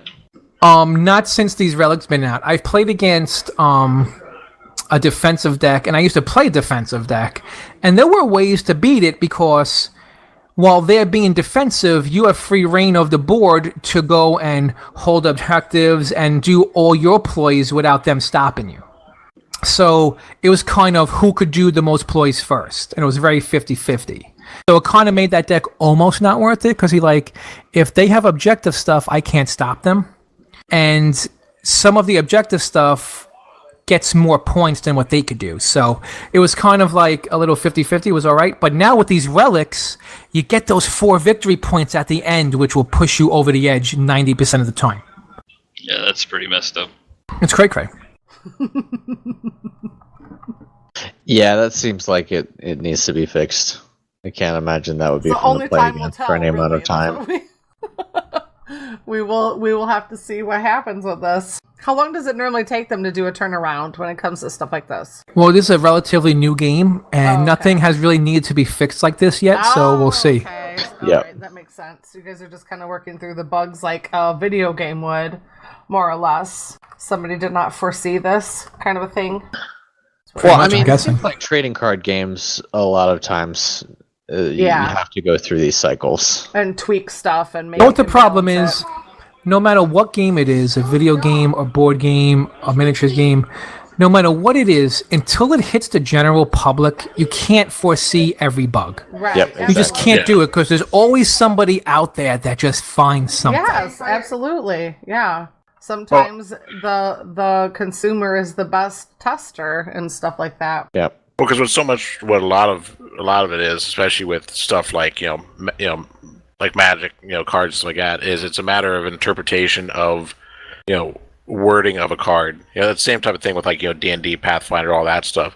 It's the interpretation of the way that something is written, and if one person sees that because the English language does have its flaws, where they'll read something and they'll be like, oh well, if you interpret it this way, then it works with this card over here. Like instead of saying it might say all here, or it might instead of any, or That happened in this game. and it so happened, with stuff like that, then people will they'll see like, oh well, this other thing over here, they called it something else, like with stuff like when like sliver decks came out and stuff like that, back in with Magic, or stuff like that, where it says choose a word on a card, and there's just so many cards that are out there, and cards that come out later that someone doesn't realize, oh I can this one thing over here, it just interacts with it, and it's in a completely broken way because of the literal interpretation of of a wording type thing. And then it takes time for them to come out and say, well, and errata or something like that, and say, either change the wording on the card or say this is how it works. While it says Annie, what it means is, any card, in redefine what in play means or something like that. Because I remember with the early ones, like there was cards that affected, the way it was worded, it meant you could use like any card that was in your collection, because it said something like, bring a card from outside of the game or something like that. Yeah. And so you could go and you could grab something from in your binder and say, yep, this card right here is now brought into play. Well, they had cards like that specifically said you could grab a card from outside the game. Yep. Well, I just remember hearing about specifically with Magic the Gathering and having a card like that someone figured out a way to it was a little fishy, but to somewhat bring like a Pikachu into Magic. That would be funny. Well, it's by Wizards of the Coast, so maybe like that was a loophole because the same company makes both games. Yeah, I don't remember exactly how they worked it out. But there was a card back in the day called, I think it was the Chaos Orb. So Chaos Orb, right? Yeah. And what this card does, the wording on the card was, hold this card above the play surface, and then flip it onto the play area, and whatever cards that it's touching get removed from the game. And someone at a tournament who wanted to win the tournament because he was in the top tables, and it was like a world tournament or something, he proceeded to take the Chaos Orb, which, by the way, was like $100 card at the time. Like, it wasn't no cheap card. Wow. And he ripped it into a bunch of little pieces and then showered it over the table. Wow. And destroyed everything. Yeah, wasn't that from like did Unglued make or an Unchained? No, that's where they got it from. That's where they got it from. You know, Yeah, they made a new card to make fun of that. it was called like Chaos Confetti. instead of Exactly. Chaos Orb. Oh, okay. Wow. Okay. That's crazy. They actually made a joke card about it later on. But yeah, so at a tournament, he ripped it up, and that's what it was in the interpretation. They're like, well, I'm holding the card. It didn't say it had to be in one piece, and he ripped it. That's clever, but ballsy, and Right. I don't know. It's the planning involved, and this is how I'm going to do it. He's like, if I get my Chaos Orb out there, I'm going to shock. I'm going to rip it up into like 20 pieces and Yeah, shower the that's table like- with Chaos Orb. Gracious. Yeah, that's his version of the mic drop. Boom! He just showers the table with his ripped up $100 card. That's nuts. Yeah, but for winning that tournament, he got like $15,000, so whatever. Wow. Yeah. So he probably went out and bought And another like one. and like a new car and like shit like that. So So I probably would have done the same thing yeah. because people Oh. were talking about him. Scarlett said goodnight. I think we missed it. Yeah. Oh, good night. Miss Scarlet. Magic the Gathering had some of the largest money prizes out of yeah. any game. Yeah. Those are- I still wish I had gotten into that earlier which I almost did. Back when my friends and I were looking to get into a game, and TSR, the original owners of Dungeons and Dragons, they had a collectible card game out called Spellfire. And my friends and I, because we recognized the name TSR from D&D, we had gotten into that game. And it was at the same time as I think it was still the beta string, the beta line of Magic. And so if we would, and because we saw the Magic there as well, I'm like, oh, we'll go with this other thing because we trust this company. And so if we would have chosen Magic instead at that point, we would have basically, possibly been having access to some of the cards. And you got to that remember, eventually, went for tons of money. Yeah. back then, this was the early 90s. So it's like there wasn't the internet to jump on. You had to and subscribe. games Right. like this. So you just have to think about how Magic grew. Like, Yeah. they grew just by word of mouth before the Right. internet was like a big thing. So that was a pretty amazing thing. Like, I remember playing Magic, and I remember like getting on a phone, opening the Yellow Pages, and just looking for comic book stores. And then calling them and asking them if they sold Magic and if they run like events. Yeah. And like that's how you found out. You had to like pick up a phone and call up the freaking store and ask, Yep. Right. It was crazy. Yeah, we had like our local store that had stuff, but he didn't have for a long time. He didn't sell individual cards, so I had to go to another store that was like a half an hour away that actually had a decent amount of individual cards that we would want to buy and all that. And yeah, the Scry magazine to be able to see. And how the much cool money thing was about there. that was it was pretty fun because each store had their own meta. So Yeah. you would go out and like if they had like an event, you would go out and you'd see totally new people you never met before and playing this new meta, and it was just amazing. It was really cool. Yeah, Like, it can be more interesting yeah. in the absence of information sharing, how different regions, and this applies to anything, how different regions develop their own communities and ways to do things. exactly. And then when you played against their deck, it was their deck. You know what I'm saying? Like, it was your deck against their deck, and it was really battle of the minds, all these games. Like, it was just so great because you couldn't go on the internet, look up the best deck, and make it. And it's like, when you go to tournaments now, you kind of know what everybody's playing because everyone's playing the same thing. Yeah, and for the most part, you normally didn't have to go against some of these, basically broken decks because, people couldn't look up, this person out here, either kind of like theory crafted, a broken deck, something that that they would never play, but it in theory their works magazine and bring that stuff, and because like I remember there was, there was decks like that, but and like their magazines, like if someone won a tournament, they'll like list a deck list, and sometimes you would see it, but the information was so slow going because that magazine only came out once a month. You know what I'm saying? It was, it was cool. It was just really good. Like now it was like very like you didn't know what you were gonna play, and it was just really awesome. It was a cool time. Yeah, but a lot of people didn't, they didn't think or have all the knowledge of the card interactions to come up with those combos. Whereas you might see them at the tournaments of the people who know life didn't live and breathed every card and poured through all the stuff. So these intensely powerful combos you wouldn't see at your local game store type thing. Mm-hmm. That makes sense. All right, is it time for me to hop in? It might be. It might be. Oh, she's still here? Yeah, I'm still here. We lost you. I've been here listening. We lost you, and now you're found. I've never played any of this stuff, so I really don't have very much input. So you guys take it. You were lost, and now you're found. Oh, well, I've also continually, I'm still lost in Ark Survival Evolved. So that's what I've been playing this week. Obviously, a lot of Ark Survival Evolved. We're playing on our RP server. Goon and I took a camping trip down and camped next to the PvP Wild Wild West zone on the RP map that we're playing on. And Blue joined us. We started doing a backpacking trip. We set up camp right in the butt crack of the desert on the Ragnarok map in Ark. And that's where we logged out.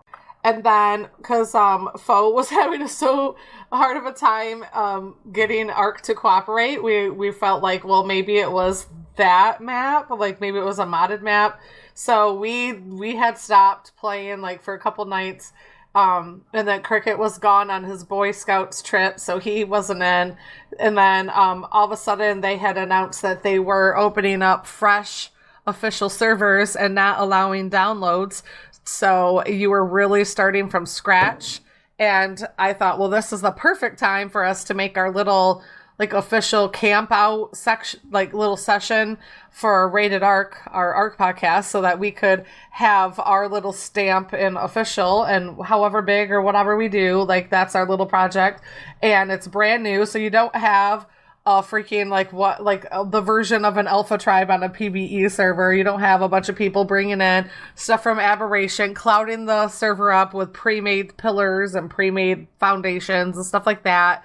So it's been cool because you really feel like you're cracking ground and with other people for the first time, and you don't feel like how when they released the Ragnarok expansion and stuff like that map, you just had people fly in with a whole bunch of metal pillars and pillar the entire place, and it just wrecked the experience for everyone. So it was neat being able to have that opportunity. So, and they didn't really amp it up, they just tweeted it out. It was that day. They kind of hinted that they were going to be offering different kinds of servers, and then all of a sudden, boom, they did it. So that was 2 days ago. So I hopped on, and I was there was nobody else on this island server, and I'm this is so weird. I'm there nobody's on this map. This is crazy. But I couldn't lock down the map, the place that I wanted to get to. I wanted to do that waterfall spot by the Red Ob, which we have yet to still see if we can get over there to see if anybody has claimed it, because when it's a fresh map, there's a shit ton of dinos. There's so many dinos on that Someone map right definitely now. Claimed that spot by now. There's no way it's still there. I don't know. You guys should go across the stream and block off those spires around that lake before that gets taken. Yeah, that's true. So it's been crazy. There's so many dinosaurs, and with all the TLC patches right now, it's the Ichthyornis, the little thieving seagulls that swoop down and eat your stuff, has been ridiculous. The raptors with their new abilities are pretty lethal, so they have been giving people a run for their money. So it's fun. Yeah, if it's unofficial, I would say you probably want to set up somewhere closer to the sheep as well, because that's one of the issues that I had noticed the last couple of times we've been playing on Ragnarok. I assume it's Ragnarok you're playing on. Well, we are actually on Island. We went Island this time because everybody I haven't played Island so long. I know, none of us have. We've been playing on so many other maps, and Goon was really itching to do Island, and I remember when they only put out like one of each map. And I remember everybody saying like Aberration isn't really a map that you want to play on your own. Like it's like a companion map. It's not like, because you rely on other maps to to go back and forth to coexist with So they're saying you can't actually play Aberration as like a standalone map? Is that the idea? That seems to be the general consensus. Like it's more or less a nice, like a map to work with another map. Not necessarily like... I mean, people I'm sure play it, but it seems kind of limited once you play through it. I guess that's the feeling I've been getting. I don't know when Aberration first dropped and we played on Prometheus' server. I thought it felt fine playing it by itself. The only thing which wasn't a big issue for me anyway, because I'd never really used the tech stuff, was the fact that you can't get access to all of the other tech buildings. Like you can't get tech foundations or anything like that because there's no way to to spawn those bosses, right. or to fight those bosses regularly just within the map itself. Right.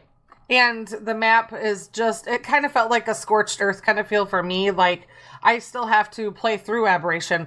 All of a sudden when I dove back into Ark, I was like, I had kind of how you feel right now with gaming. Like you have so many avenues, you have so many options and not enough time. Like that's how I felt with Ark. Like I haven't even dove into Aberration. I haven't been impregnated by a Reaper like everybody talks about. Like I haven't done all that stuff yet because it feels like there's always so much stuff that we can do, So I don't know. The general consensus is that it's a good condiment map. Like it's a good map to add to another map. So like maybe to Ark. A condiment map. I like that terminology. Yeah, it's a condiment map. Kind of like Scorched Earth. It's really fun for a while, and then you're like, I'm really tired of sand. Can I just have some trees and some foliage or something? Like, come on. Is the sand rough and coarse and irritating, and does it get everywhere? Yes, it gets in all the places. Gets in all the cracks. All of the places. So yeah, that's been cool. We've been juggling back and forth, and I still need to get back into World of Warships. So we did it on our free-to-play Saturday night, and it was really cool. And Javelin in our gaming group gave me one of his invites, Trey and I. And Trey and I we just happened to not play as much as his roommate Dolphy's and free invite people do. So I don't want to leave him hanging. And it was a cool game to play as a group because you could load into World of Warships and you get to pick what kind of a ship you want, what country, what time period kind of stuff. And you can go, it kind of reminded me of a MOBA, but with ships. And there's different maps, and you could go with your other players, like 5v5, and you would have your ship and then your friends or other players against an AI team. And you get to rack up points and then upgrade, and it's pretty cool, and it's free to play. So you can find it on Steam free to play, or you can go to worldwarships.com or to our show notes. But I have plans. I need to make time. I was going to see if Javelin wanted to make like a World of Warship night or something, like he could host that, because there are like Tuxedo Badger was getting into it. Kirkanos was into it. So from our free-to-play Saturday, there was actually a group of people that really kind of dug it more, and I was one of them. I liked it more than I thought I would. So it was cool. This week we're doing Brink, Foe's nemesis game from it was his letdown game. We're rocking out Brink. It's not too late to change it to Fortnite though, so let me know. I'm down for whatever, but whichever it'll be fun. Yeah, it'll be fun whatever we do. Yeah, so we could always throw Fortnite up later on, or we could swap them. Just let me know. Yeah, and also I subscribed to World of Warcraft today, so I can join the crew in World of Warcraft. We just got to get Luminen to get us our invites. And I posted to Luminen in our Discord. It's like, hey, dude, we got to get into the thing. And now all of a sudden, if you look, Tuxedo Badger is hovering now. So we might have infected another person. No, I have to make him pull the I'm trigger. not going to buy it. I'm not reactivating my account. I reacted. One of us. One of us. One of us. Do it. Do it. Do it. I promise you won't regret it. Hot. Hot. Hot. And then I also came across Stardew Valley. I still love that game. It's a great summertime game for me because I can play it on my laptop. And now that summertime is on the horizon, that means I'll be spending more time outside while my kids play, and we do a lot of outside stuff. And then while everybody else is busy, I'm like, and I gotta sit here and be the parental figure and monitor fistfights and such. I like to take my laptop out, and Stardew Valley plays really well on that. So I know that I played a lot last summer with Stardew Valley. Yeah, that multiplayer beta needs to come out of beta and get onto console so I can duel it up. Yeah, you and I could be on a farm together. You better not try to steal my man. I'll give you a pizza. Yes, I like pizza. I don't know if Elliot likes pizza though. I may have chosen the snobby person. I may need to try to piss him off and then hook up with someone. I'm gonna come in. I'm gonna steal your man. up with the I'm gonna emo guy drop or the him off fisher. at the next block. Yes. Can you hook up with the fisherman? The fisherman? No, he seems a little crotchety. I don't know that I want to. I still haven't played Stardew Valley. Smell. I haven't. I just saw that it's on sale for $9 on What? PlayStation. Well, there you go. On PlayStation. Yeah. Yeah, it's made its way on PlayStation and on the Switch. I'm gonna wind up getting it for And the Xbox. Switch when I get a Switch. And on Xbox. I think you guys would. I mean, it's a nice game. That looks like a perfect Switch game. It's a deep game. It's deeper than what you think. It's pretty cool. But one of the articles I came across was there's no harem route allowed in Stardew Valley, because in Stardew Valley, it's not just like a farming game like a lot of people think. There's kind of, I guess, in essence, like dungeons, in the caves, and the caves are layered, so you can go and do mining, you can do farming, you can have the social aspect. There's so many different layers in this game that I was blown away. And it's really, even the social scene is very deep, because every character in the town has a backstory. They all have personalities. They all have their dislikes and likes. Some people play strictly with ignoring the entire town. Like, I'm not even going to talk to you, weirdos. And then other people, you can actually cultivate relationships, friendships, marriages. You can date them. You can date multiple. But apparently, it says, in this article I came across, it was usgamer.net.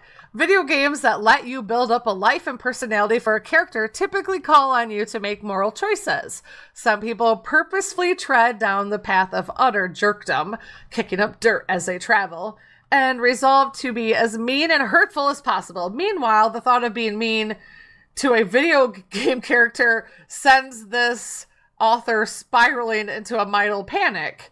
So it's all about, because in Stardew Valley, you can spark up relationships, and you do that by like gifting them some of their favorite items, remembering them on their birthday, striking up just conversation, stuff like that.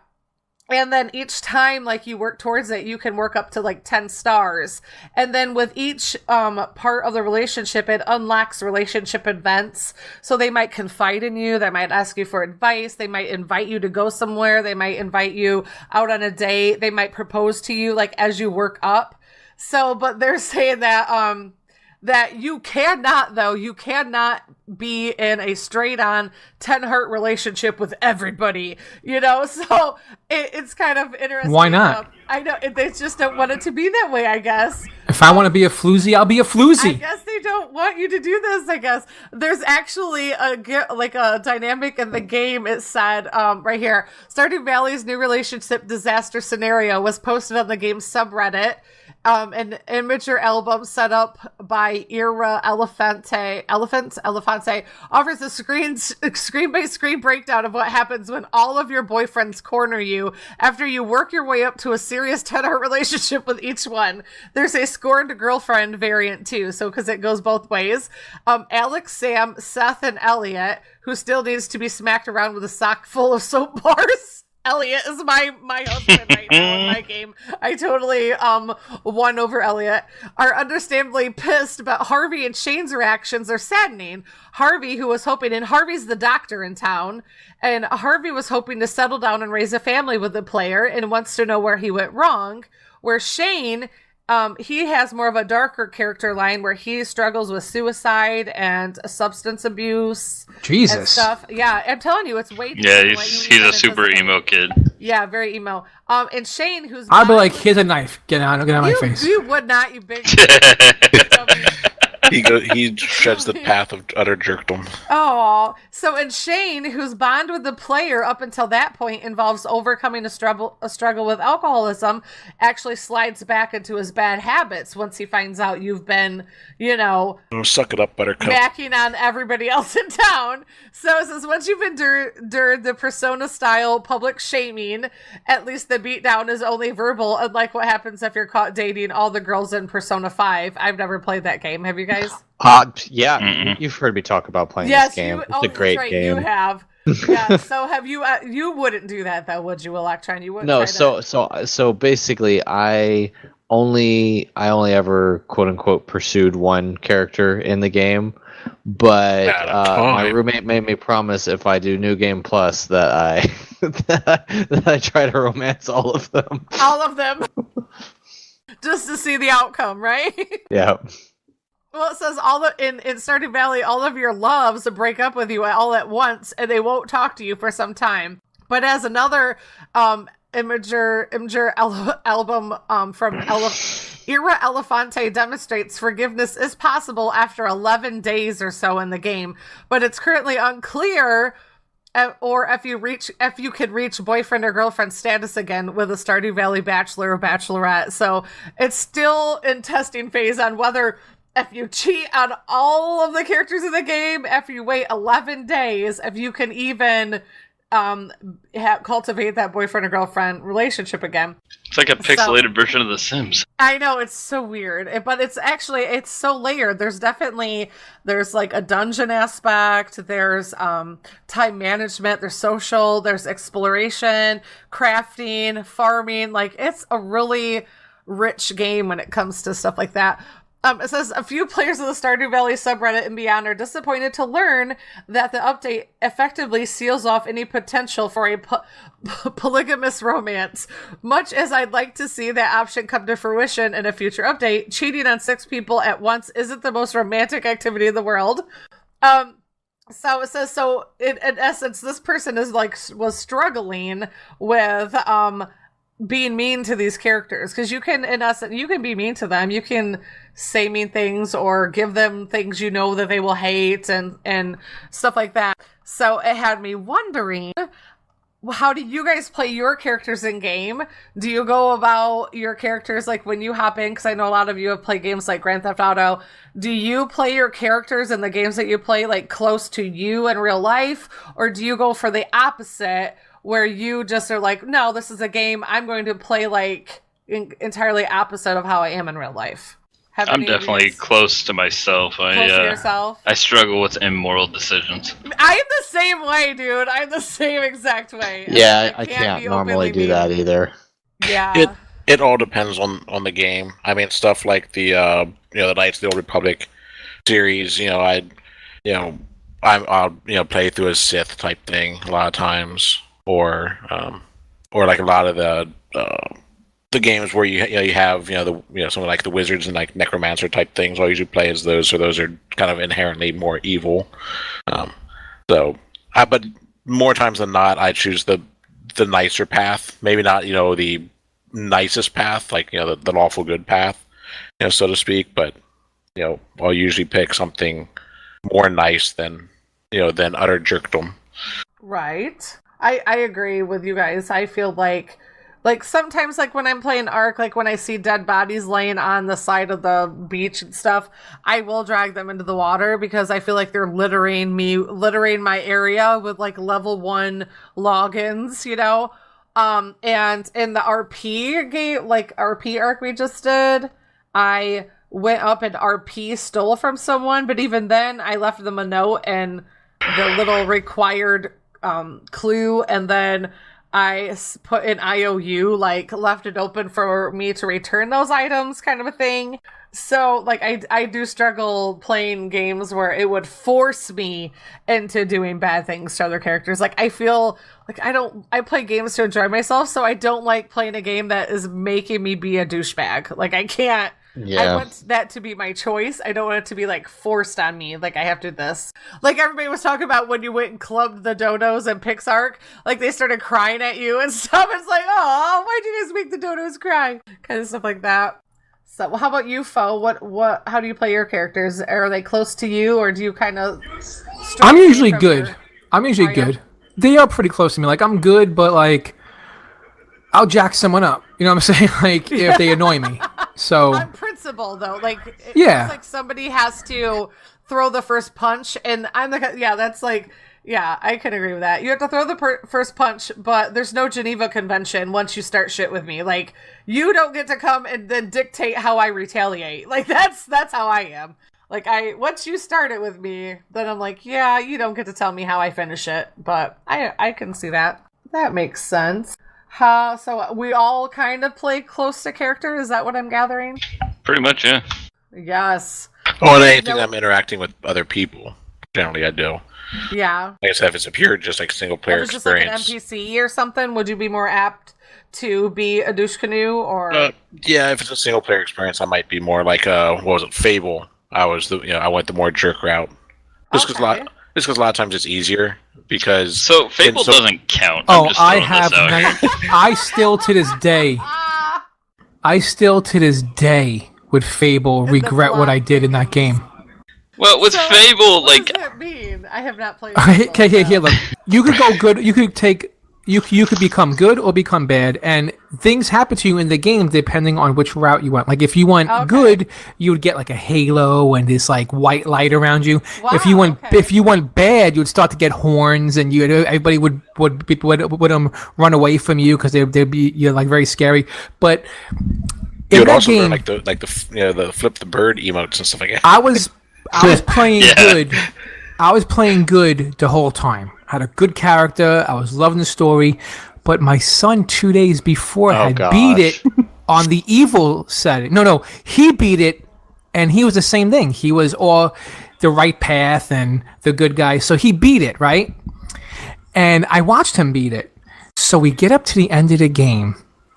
And at the very end of the game, they give you two choices. Which is save your sister, and you get, you save the world, or take this sword and kill your sister with it, and then this sword becomes like the ultimate demonic weapon. And my son was like, Dad, we already seen the good ending yesterday. We should see the bad ending. And as soon as I killed the sister, I felt terrible. Like, I felt like I was playing this whole game the good way. And then I just took this sword and killed my defenseless sister with it. Aww. And, it became, I got this ultimate weapon, and then the whole storyline changes, and, it's like, oh, man, that's so terrible. The messed up part about that is like, you spend all this effort to make a super good character, and then that one choice, you sprout horns, and you're now all of a sudden a fucking devil. Well, I mean, you're killing your sister in cold blood, so it's like... Probably the gravity. It's not like you stole 5 Twinkies from a convenience store. You killed. And at the same time, you could be going evil the whole time, and if you don't kill your sister, the horns go away and you become good. Wow. So that kind of does make the game like all based off from just the end. Well, I mean, the rest of the game you're playing, you're good or evil. It's just there at the end. But because like I went through and I basically pulled out and was killing guards upon city guards in order to turn myself evil. I was training them out, training away from the cities and just murdering them so that I'd become evil. And that way I could, I would get the horns, I would get the flies going around me. I would learn the flip the bird emote because you were a jerkwad, so you'd get different emotes instead of like a smile and wave type thing. It would be like I said, a flip, a rude gesture. And Wow, yeah, I can see that. Did you guys ever try and date and marry women from multiple towns and get caught? Of course. I mean, in that game, you actually pick where your wife lives, and if you own a house in that town, Oh, really? they'll never know. Wow, that's crazy. I got caught because I had, I think, 2 houses in one town and accidentally put a second wife in the same town. You're so great. You weren't nerdy enough to make a diagram of where you were keeping all of your little mistresses. I should have made a better diagram. You needed to keep a spreadsheet. That apparently you needed to have a mistress spreadsheet. I had a goal: 1 woman in each town. That's all I needed. But honestly, that was one of the great games. Like, that's a game that for its time was just so amazing. That's crazy. Yeah, because you could even have children in that game. I'm trying to remember, was that original Xbox or was that 360? It was original Xbox. Okay. Crazy. Well, I think that one was 360. Oh, which one? Yeah, the original Fable was original Xbox. Sorry. I think one of the games that I had a hard time with was World of Warcraft, leveling up a Death Knight, and they made me kill the townspeople, and they would scream, "No, please! Yeah, don't kill me! Yeah! Don't kill me!" Ah! And then, like, I mean, That's in the very beginning, right? yeah, that was in the starter zone, so it'd be like you couldn't get around it. That was a quest you had to complete before you could even leave. Yeah, the even if you were a good starting guy, zone. Death Knights just decimated everybody. Yeah, they made you just not care about who your victims were. You were just a tank of death, and you were just supposed to. But go wasn't through the and premise kill like you were under control of the Lich King, and then But this still, was you you had to breaking do it. control? Yeah, you still had to do it though. Like it in the game. Well, like, it was part of basically, the lore, but Yeah, if you never made a Death Knight, like, you train as a Death Knight because you want to be a Death Knight, and then you start to, like, go away from there and realize that you want to, not be under the Lich King's control. Right. Because isn't that why they spit on you and stuff when you go to your hometown? Throw Like, stuff once you at you, like, Yeah, It was- exactly. Yep. Yeah, you get like scorned by the townspeople because they know that you were a little jackwagon taking everybody out. And then you had this change of conscience and you're like, oh, I can't do this. But yeah, that was one of the ones I think that the game forced me to be a jackwagon. I was just like, this doesn't feel right. And they're pleading, and you want to turn your sound down so you don't hear for them pleading. But it was almost like worth it because they were so badass. Like, when you played a Death Knight, it was just, oh my god, the first Death I Knight. never felt like the rush of power that erased my conscience. I never did felt that. when I was sitting there in like Never Hellfire felt that. instances, just like soloing bosses, and I'm like, ah. Just blasting through all these people. Yeah, that's the dark side. My party dies, and I'm just like, I'm gonna live, and I'm a blood knight. Yeah, you guys. And I can't die because I'm constantly sucking health away from the boss. Constantly, yes, you know It was so good. It was so yeah, good. That was a delicious time to be a Death Knight. So yeah, I just thought when I was reading this, I'm like, I wonder if there are other people who, because I noticed when I started playing Stardew Valley, like I would always gravitate towards like the underdogs. I didn't like the jock or the real popular people. Like I was like, I picked the guy out in the little beach hut, Elliot. You picked the Fabio. I picked he was just the nicest one, you know? I would have, also maybe pursued the grouchy blacksmith, but they wouldn't even let him date anyone because he liked some other chick in the town. Like that was the storyline. He wasn't even one of the bachelors, so. Or like you were talking about earlier, the angry, stinky fisherman. Like maybe he wants some action. Like I feel like they should open all of the characters up instead of limiting us. So yeah, it was. I just thought I'd ask you guys when I came across that because the author of the article was kind of oh man, and the players apparently wanted to have harems and they're not. Infamous was like that too. Infamous had like. I was actually just looking that up on TV trips. I was just reading about Infamous. Oh yeah, I do remember playing that. And another great game, by the way. Another great game. Listing here, like several other games listed here, your final karma as well as the ending received are determined by a specific choice just before the final boss. So just like in Fable. Wait, so it literally doesn't matter what you did before, you just have to make that last choice? For the ending, Oh my goodness. It sounds like it. That's kind of a chip. Infamous was cool. That was a great game, but the bad guy powers were good, but the good guy powers I thought were more useful, utility-wise. The bad guy powers are just all about like killing everything. Yeah, well, that was like when I played through Knights of the Old Republic.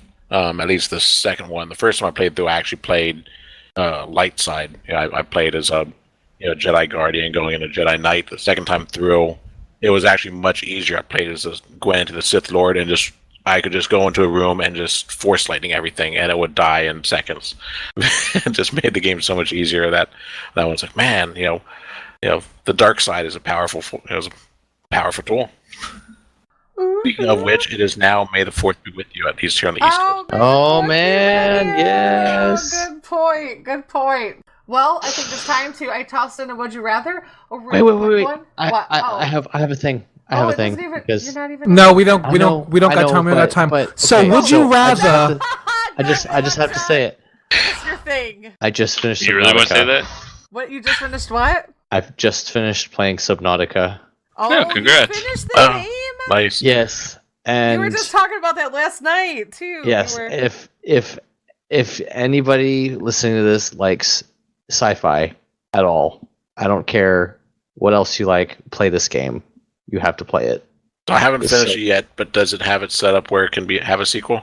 Just no spoilers about it, but I suppose. I mean, there's going to be DLC. I'm not sure exactly what's going to be. Maybe a sequel to anything, anything, but like you kind of could. Okay. Yeah.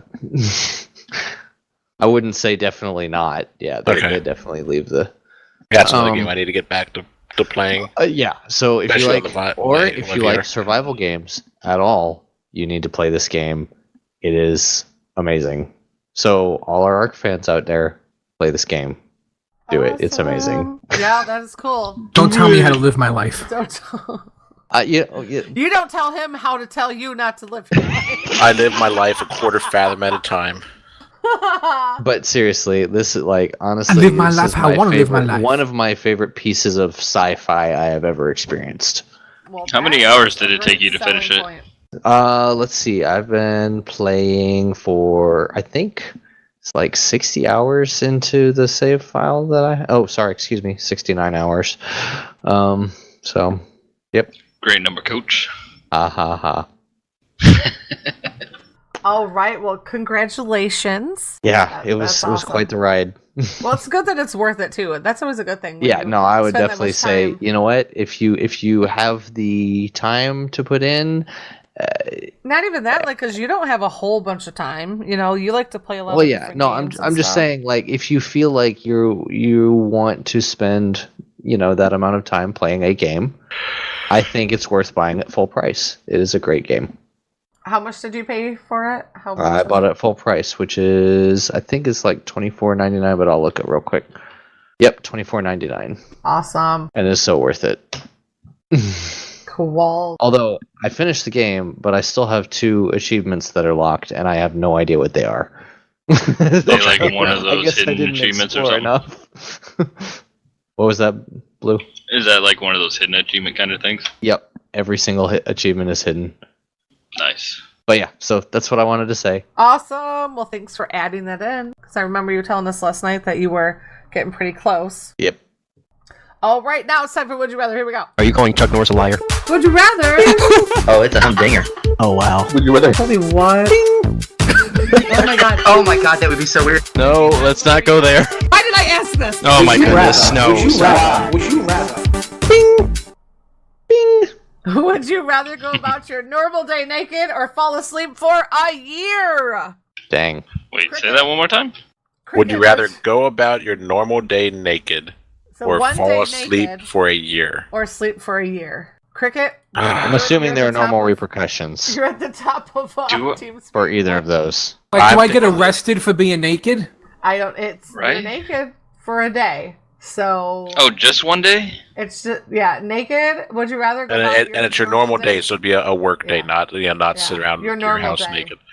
I'll call Well, out what of if your work normal and not day be is, naked the whole day. working from home. But that's not your Yeah. normal day, Fo. You can't just call out like it's your normal day. So Like, I would normally have to say, call out go when about I'm my not normal feeling day like going to naked work. because I don't want to lose a whole year of my life, and Yeah, but you're gonna be spending a year in jail because you're gonna be putting, being naked. Yeah. Well, just avoid school zones. You'll be alright. That's not your normal day. Yeah, because he. Yeah, I was gonna say he works at a school. Oh, yeah, that sucks for Foe. I totally could get because I stay at home with my kids, so it wouldn't. They would just be scarred, be seeing the crazy naked mommy for a day. I mean, They I wouldn't yeah, even remember. I guess it's one of those things. I would start off trying to do my normal day naked, but I wouldn't probably be able to end up the whole day. As people are They'd saying send that. you home. Exactly. Be like, what? They call your wife and be like, Well, what's I up with couldn't. Cricket? I couldn't be totally naked. I would have to at least wear my ID badge, so otherwise I can't get into my building. Oh, okay. Legitness. Legit. But yeah, so I am not going to be sleeping for a year. I feel because like I would want to. So, how are you going to attach that badge? May I ask? I will hang it over something. Or It's on a lanyard. Exactly, it is on a lanyard.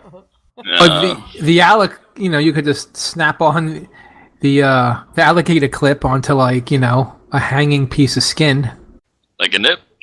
a nip, Oh my goodness, or an earring, or your a earlobe. nip, a sack. So I think you could probably make it through some of your day if you had some liquid courage. I feel like that might make it easier. Oh, that's happening. Except that wouldn't be a regardless. normal part of your day either, man. Like, I feel like I should have. Are you sure? Yeah, I feel like I should be able to pull that off if you drink just enough. If you're gonna get in trouble anyways, you might as well make it worth your while. Oh, I know what I could do. I could just pick my day to be a Saturday. Oh, When nobody's around. Oh, there you go. So a normal Saturday. At least I don't got to go to a school. Yeah, and I mean, There mine. you go. I would get a lot of strange looks, but my normal day, I really don't generally see that many people anyway.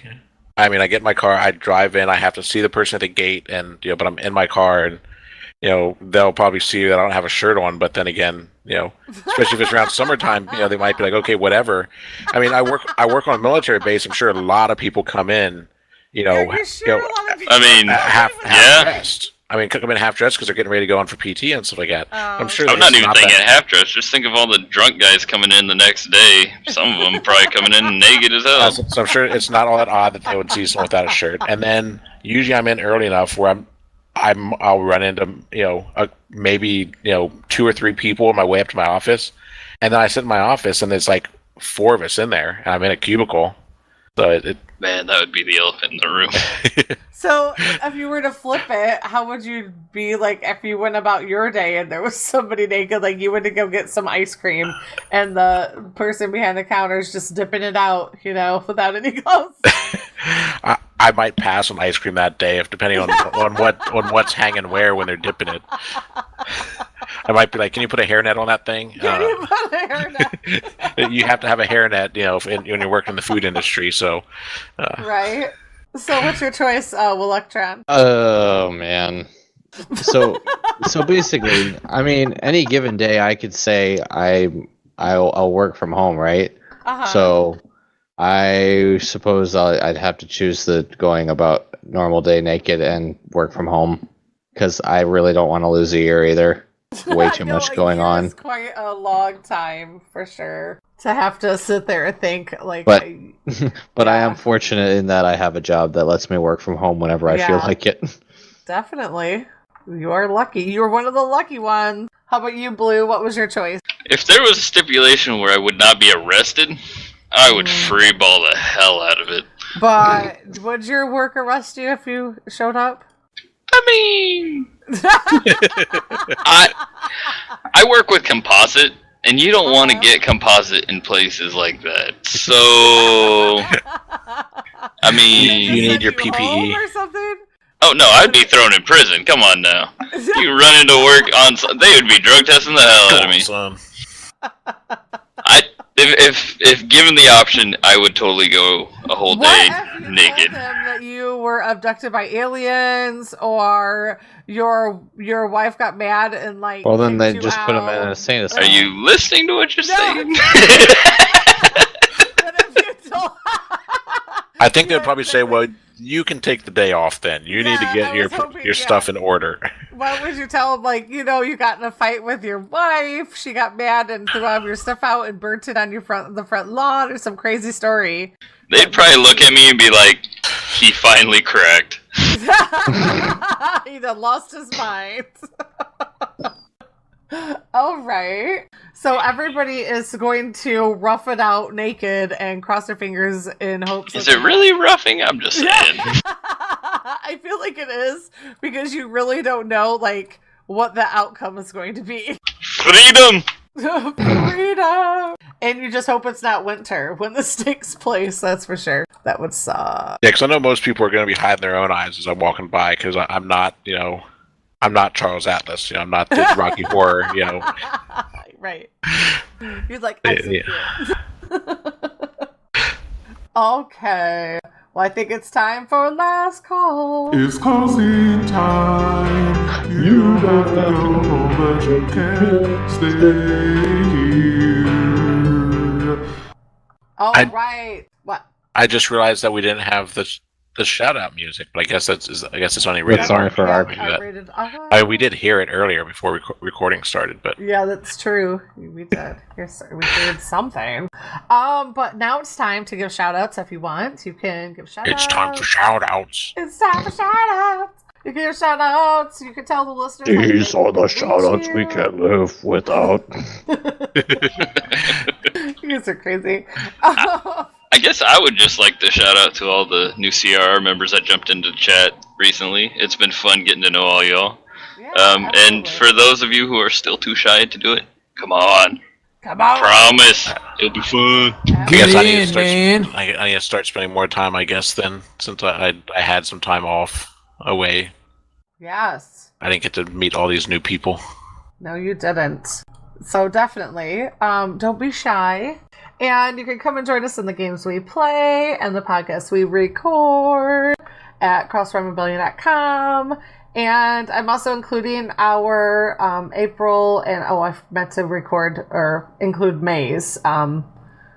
I put the wrong calendar in. Our free to play Saturdays. So you want to check that out. I'm going to actually go there right now. We're going to do, for our Cross Realm Rebellion Gaming Group members, we're going to be doing Brink this Saturday, unless Foe changes it to Fortnite. We'll figure it out, but just show up at, I think it was 10 p.m. Eastern Standard Time, yep, in Discord.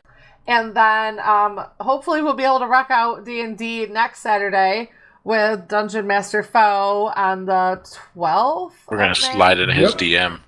You're gonna slide into my DM, my Slide. whole It's DM. going down in the DMs. You know what's so funny? Illuminate makes me laugh because he gets to a game.